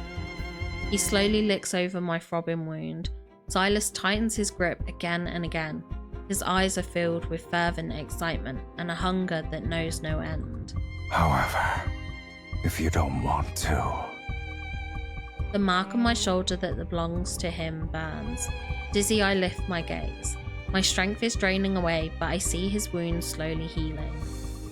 Sylus, did you already know that we would instinctively want to devour each other? Then why did you rescue me from the abyss? I wriggle under him and he intertwines his fingers with mine. My hands are ensnared. And what about you? Why didn't you just kill me earlier? I freeze. In the moonlit silence, Sylus raises his hand and gently touches the area around my eyes. In the darkness, a kiss as gentle as a falling flower lands. In the darkness, a kiss as gentle as a falling flower lands above my eyes. My limbs tremble, weakened by the torrent of emotions coursing through me. I gaze into his eyes for what feels like an eternity. The murky chaos that was once impossible to read is gone. At this moment, I can finally see his eyes clearly.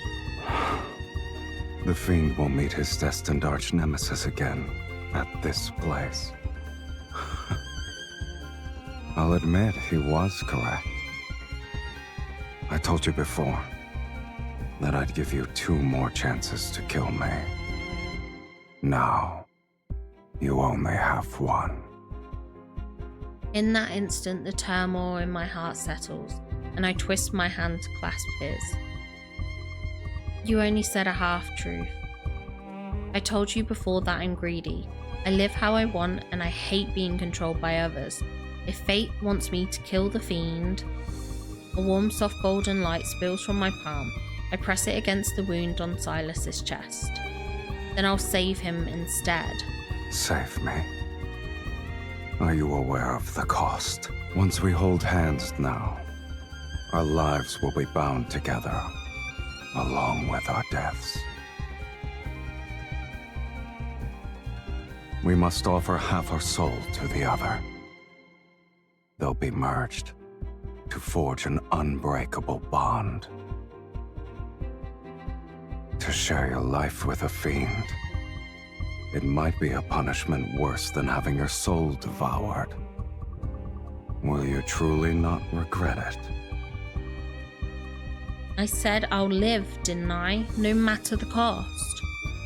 If following our hearts is a sin, then you and I must be the last of our kind in this world. Moonlight replaces the flickering candlelight. As our hearts beat in unison, he kisses the inside of my wrist with something akin to devotion. In that case, stay by my side until the end of time. In the moonlight, the dragon's tail wraps around me and draws me into his embrace. He spreads one wing to shield us from the cold wind and the sudden midnight rain. That night, I fall into a deep sleep in his warm embrace. The night fog envelops me, and I feel like I'm trapped in a long, chaotic nightmare. When I wake up, I'm surrounded by a red valley filled with blooming datura. My arms feel heavy. I look down and see a huge horned creature. I hold it as it dies. I don't know why I'm here, I just vaguely remember having a dragon in a pitch black chapel. I try desperately to recall, but the last clear memory I have of the dragon ends on that blood-soaked night under the moon. Everything afterward feels like shredded fragments, incomplete and scattered. It's like hearing half of a chord meant to be played with both hands. Like a dance that was supposed to be for 2, with only one left to dance it alone. Maybe I'm imagining things, but after half of our souls are exchanged, I've been dreaming of him more and more, sometimes even while awake. When I'm alone, I always see him by my side. These visions, I can't really tell if they happened, if they're just my own fantasies, or if they're his. Or maybe I'm seeing the other half of his soul that's within me.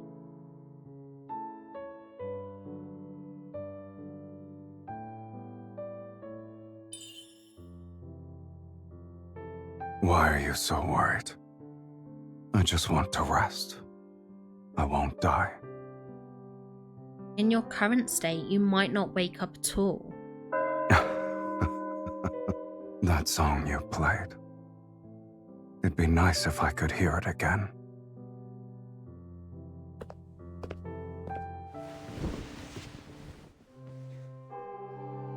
The Black Chapel is like an illusion steeped in darkness.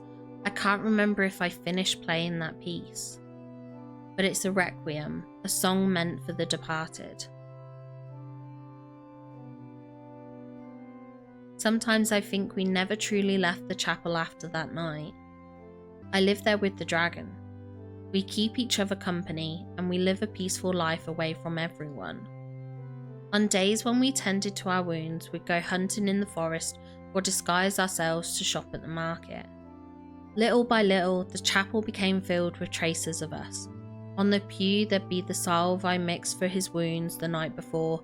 By the stained glass, the sheath he made for my sword hangs proudly. Slowly, it feels like we've truly made a home here.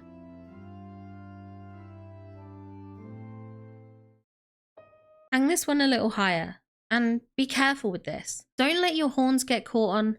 Hey! I feel my body become weightless. Sylus has encircled his arms around my waist and lifted me. He puts me on his shoulder. My view rises in a flash, and I widen my eyes, looking down to meet his gaze. What? Didn't you say it should be hung higher?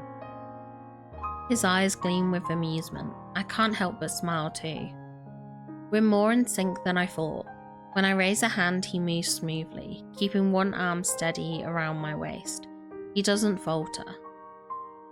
I hang up each decoration from the pile on the pew, one after another. As I reach inside my bag again, my fingers brush against the only item that's left. Here's the last one, but this one's different. I tilt my head and raise my chin towards Sylus. Close your eyes. He looks up. He's slightly confused but doesn't question me. Instead, he obediently closes his eyes. Sunlight caresses his hair and makes it look soft and fluffy. Smiling, I carefully place the flower crown I prepared on his head. I wasn't expecting much, but it suits you well. Sylus opens his eyes. Hesitant, he raises his hand to touch the upturned petals and gently adjusts them. So you stayed up late these past few nights to make this? You didn't sleep either? He chuckles without responding, reaching up to pluck a tiny petal that's gotten caught in my hair.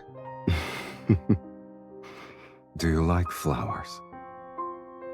Yeah, I guess. But there aren't a lot in Taurus City. I had to scour the entire woods to get this much. The forest barely has any flowers. What do you mean?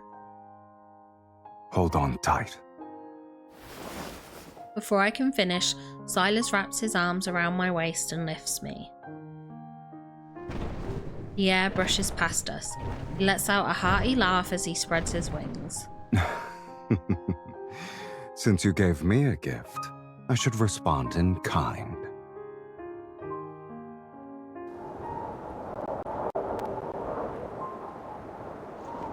Watch your step, oh great sorceress. We've arrived.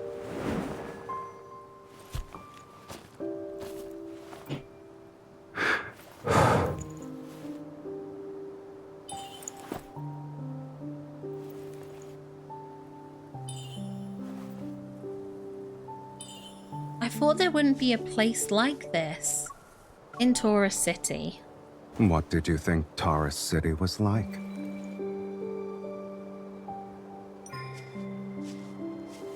This city is similar to its ruler. Well, you should have developed a new impression by now. Just because you haven't seen the other sides of it doesn't mean they don't exist.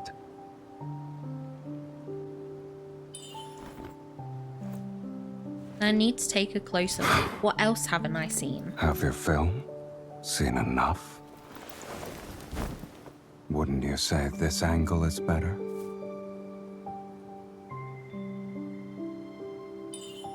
Too bad I can't see it all. However, You're quite daring. I can be even bolder.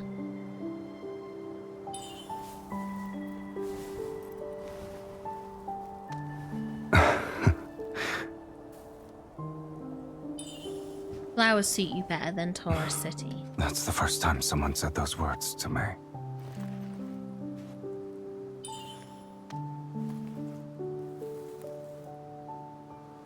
Only you and this flower can touch me here.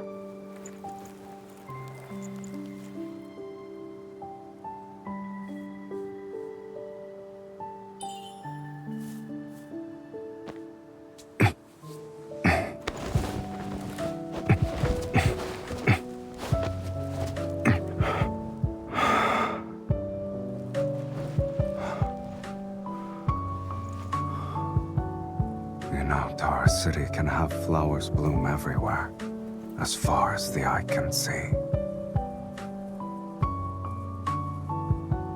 But only for one person.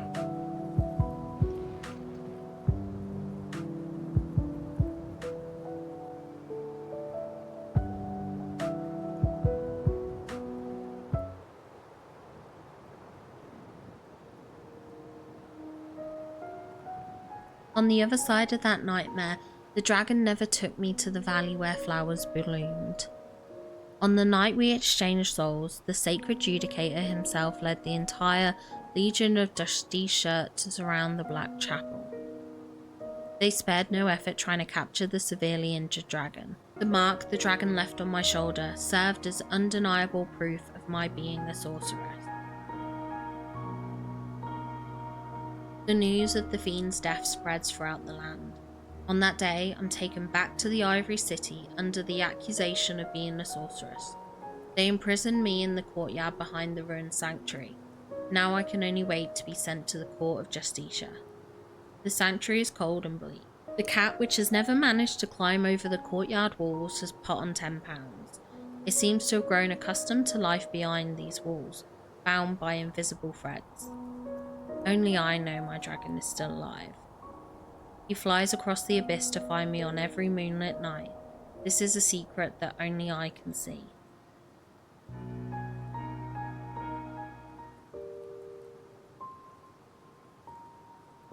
Under the moonlit sky, Sylus sits on a weathered platform between two statues.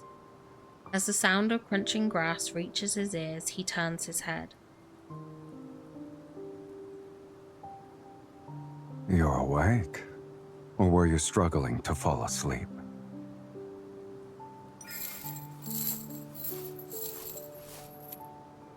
Chains drag through the overgrown grass as I walk toward him.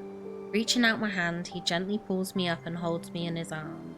I've been feeling restless.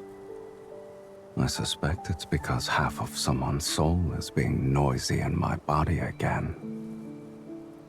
That's a good thing. Sylus quickly brings his legs together and blocks my movement. Don't move. He carefully dries my dew-soaked hair with a silk handkerchief. His voice had taken on a more solemn tone, as if he's grappling with the matter of great significance. I stay nestled in his arms. When I lower my head, I see his curled-up tail. The dragon's tail coils around my ankle. Even the deepest wound on its tip has almost completely healed. I fell asleep while waiting for you these past few nights. Why didn't you wake me up?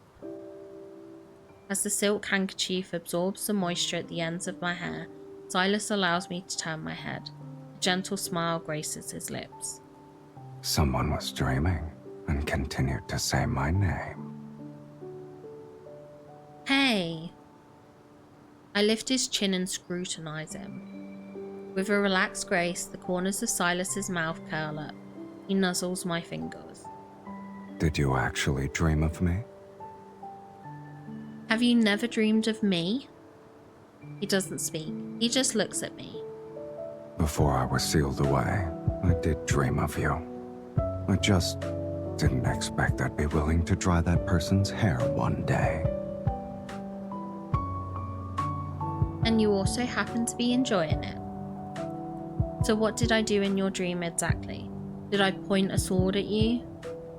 The candlelight flickers alongside something else in Sylus's gaze. What about you? What did I do in your dream?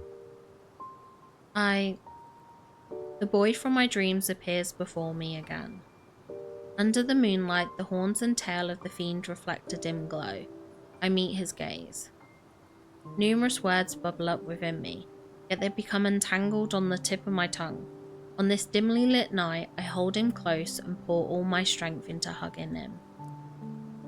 Since you've taken half of my soul, even if the world turns its back on you, I'll always stand by your side. You're not even allowed to think about leaving me. My heartbeat resounds like a drum in my ears as Sylus lowers his head. He rests his chin on my shoulder. All right. The candlelight washes the moon's glow in a warm hue. I lay my head on his arm and entwine my fingers with his, reaching out to grasp the light together. Let's make a pinky promise. To never betray each other. Our souls are bound. We will never betray each other. Even if doomsday arrives outside this sanctuary. Even if the world crumbles. This promise can't be broken. This promise will never be broken.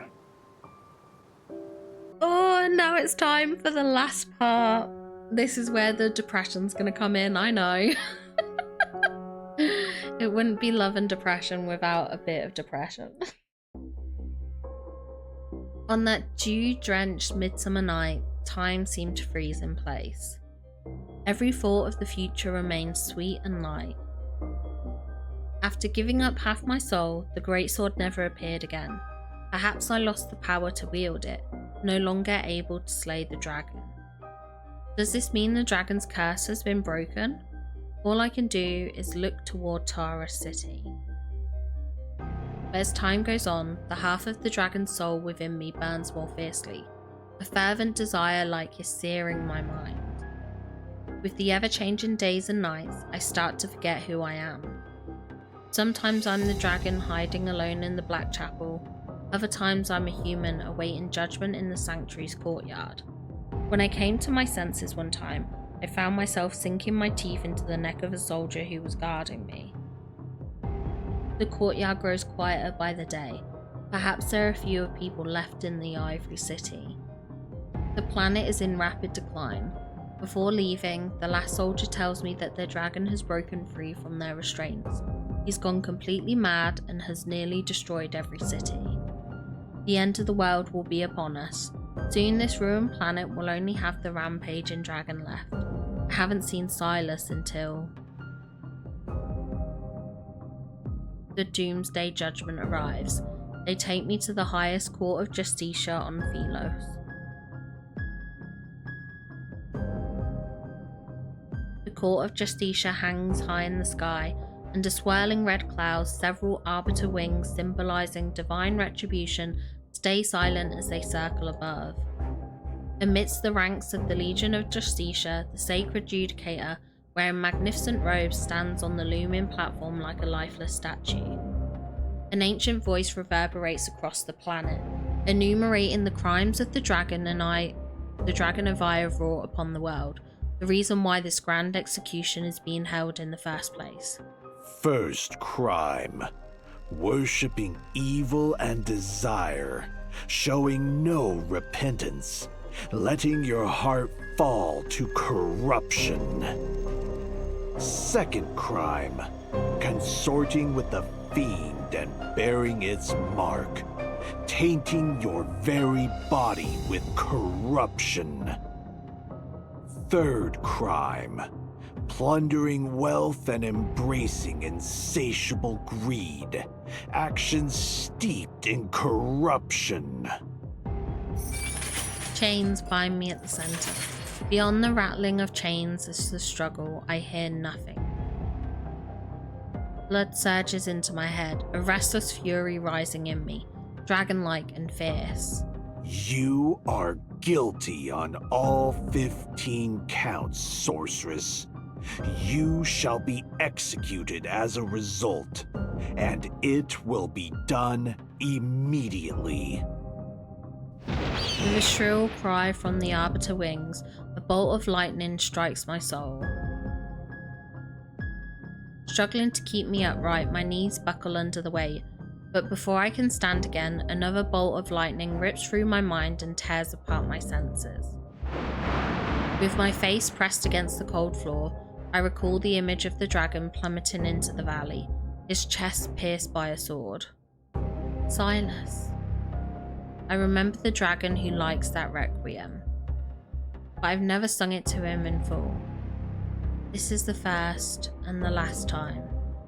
It's like I'm back in Taurus City at night as I sit atop the dragon's lair. He sits beside me and says, "Sing it again." Tiny notes squeeze their way out of my chest. They gradually forge the fragments of an unfinished melody. If you can't hear this now, someone might never sing for you ever again. Soul-piercing lightning repeatedly interrupts my song, but I keep singing, unaware that all other sounds have faded away. The entire court of Justicia falls into complete silence. Only the sorrowful requiem echoes through its halls. As the final notes fade into the earth, there is a long silence, and then, as if to respond in kind, a deep resounding roar emerges from behind the crimson clouds. Is that the dragon? It's here. The dragon is here. The true Doomsday judgment has begun. Get her. Get the bait. The floor rumbles as the 18 towering statues surrounding the court pivot, revealing their spearheads. The Legion of Justicia surge from all directions like a tide, the cold gleam of their blades pointing at the dragon. Only upon hearing the Sacred Judicator's command do I realise my judgment was actually a trap for the dragon. The flames tremble on the ground. Stone feathers launched by the Arbiter's wings pierce through the dragon's wings, while electrified arrows from the Legion lodge themselves in his scales. The wings are nearly shredded, but no amount of damage can stop the dragon in a frenzy. It's as if he feels no pain. In the end, I'm the only one left standing on this vast platform of the Court of Justicia.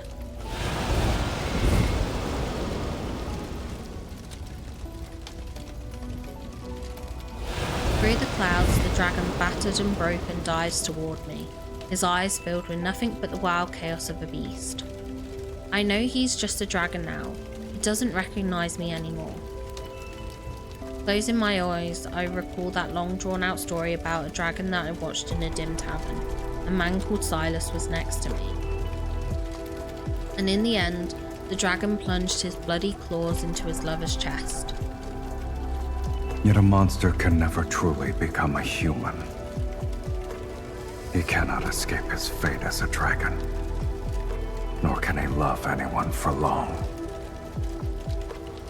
At the end of the story, he killed his beloved.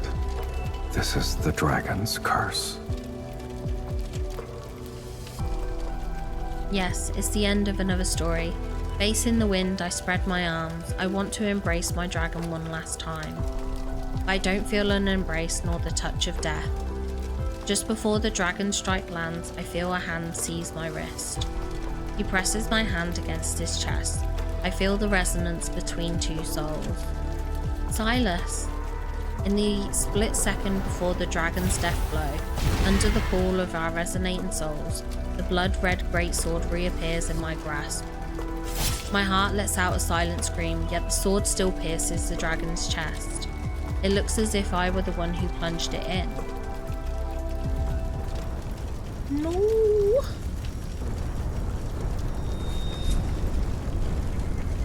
What have I done? There's so much blood. You must press on. Because if you don't, there's no going back. Silence. If I fall, fate itself will plunge us into the abyss. As it was written, I won't be able to go back. The dragon grips my hand tightly and uses all his strength to push the sword further into his own chest. It's as if an unyielding life is mocking the curse and making a final stand against fate.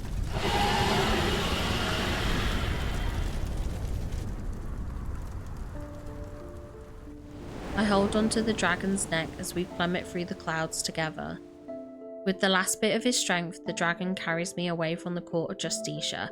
We fly over the obsidian chapel and crash into a valley filled with blooming datura. His body lies quietly among the flowers, In his garnet-like eyes is my reflection. Look at me. You're not allowed to close your eyes. My tears fall onto him as I lower my head. I allow him to place a kiss on my forehead. The dark red glow in his eyes dims.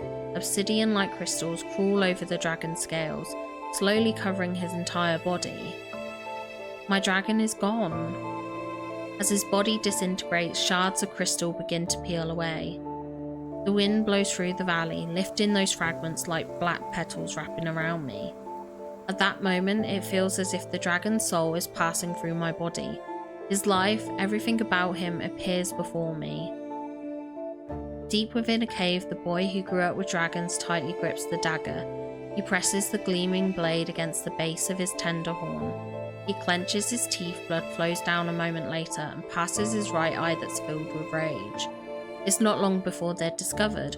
All the dragons are killed in the valley except for him. He's taken away as a human. But when people saw the horns grown on his head, blades once sheathed were thrust into his chest. He rolls into the rubble at the bottom of the valley. His blood boils. He doesn't know how, but he manages to stand. His legs tremble. When he comes to his senses, everyone who hurt him is already lying in a pool of blood. Black-red mist drifts from their bodies. It travels along the dragon's horns to its tail, before entering the wound in the young man's chest. His hunched back splits open. From 2 bloody streaks, 2 dragon wings struggle to release themselves. They shatter stones as they slowly unfold. The curse he once despised has become his strength. He doesn't hesitate this time. He flies into the depths of the valley.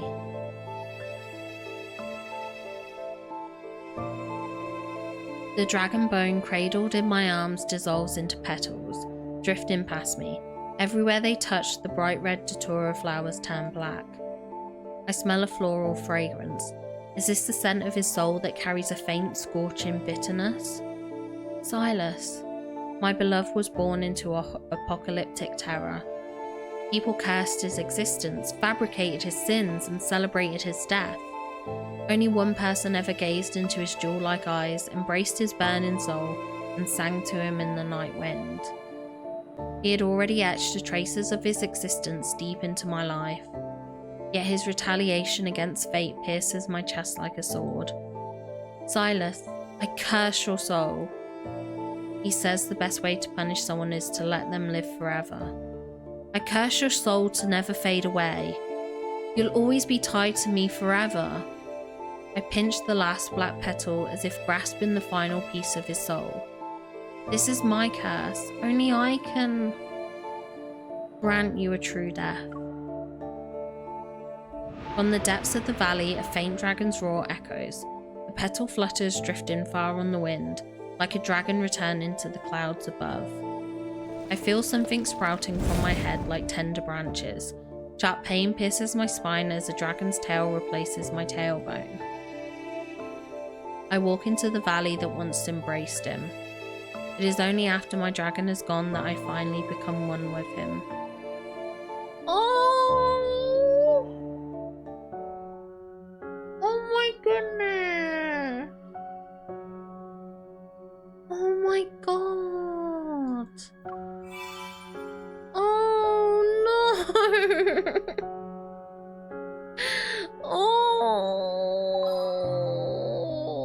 Oh, I didn't like that.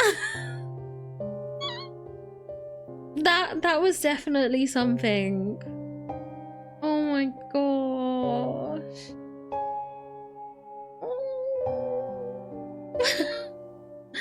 Oh, what an experience that was. Oh my gosh. Okay. I thoroughly enjoyed that. I hope you guys did too. Oh, I feel very sad now. I feel so sad. Oh, but that was wonderful to see, like, to get a bit more backstory. Like, these myths are so important, and like, obviously, because I came to this game late and stuff, obviously all I know is everything that I've looked at from online, but just experiencing it for yourself is just something different. And yeah, that was definitely definitely an experience. Oh my goodness. Oh my goodness. Well, I hope you enjoyed. If you did, don't forget to give the video a like, and I hope I get to see you all in the next one. Bye guys. A huge shout out to our super top members Spread Lake and Caroline Rose. Thank you so much for the additional support on my channel. It does mean so much to me. So thank you very much.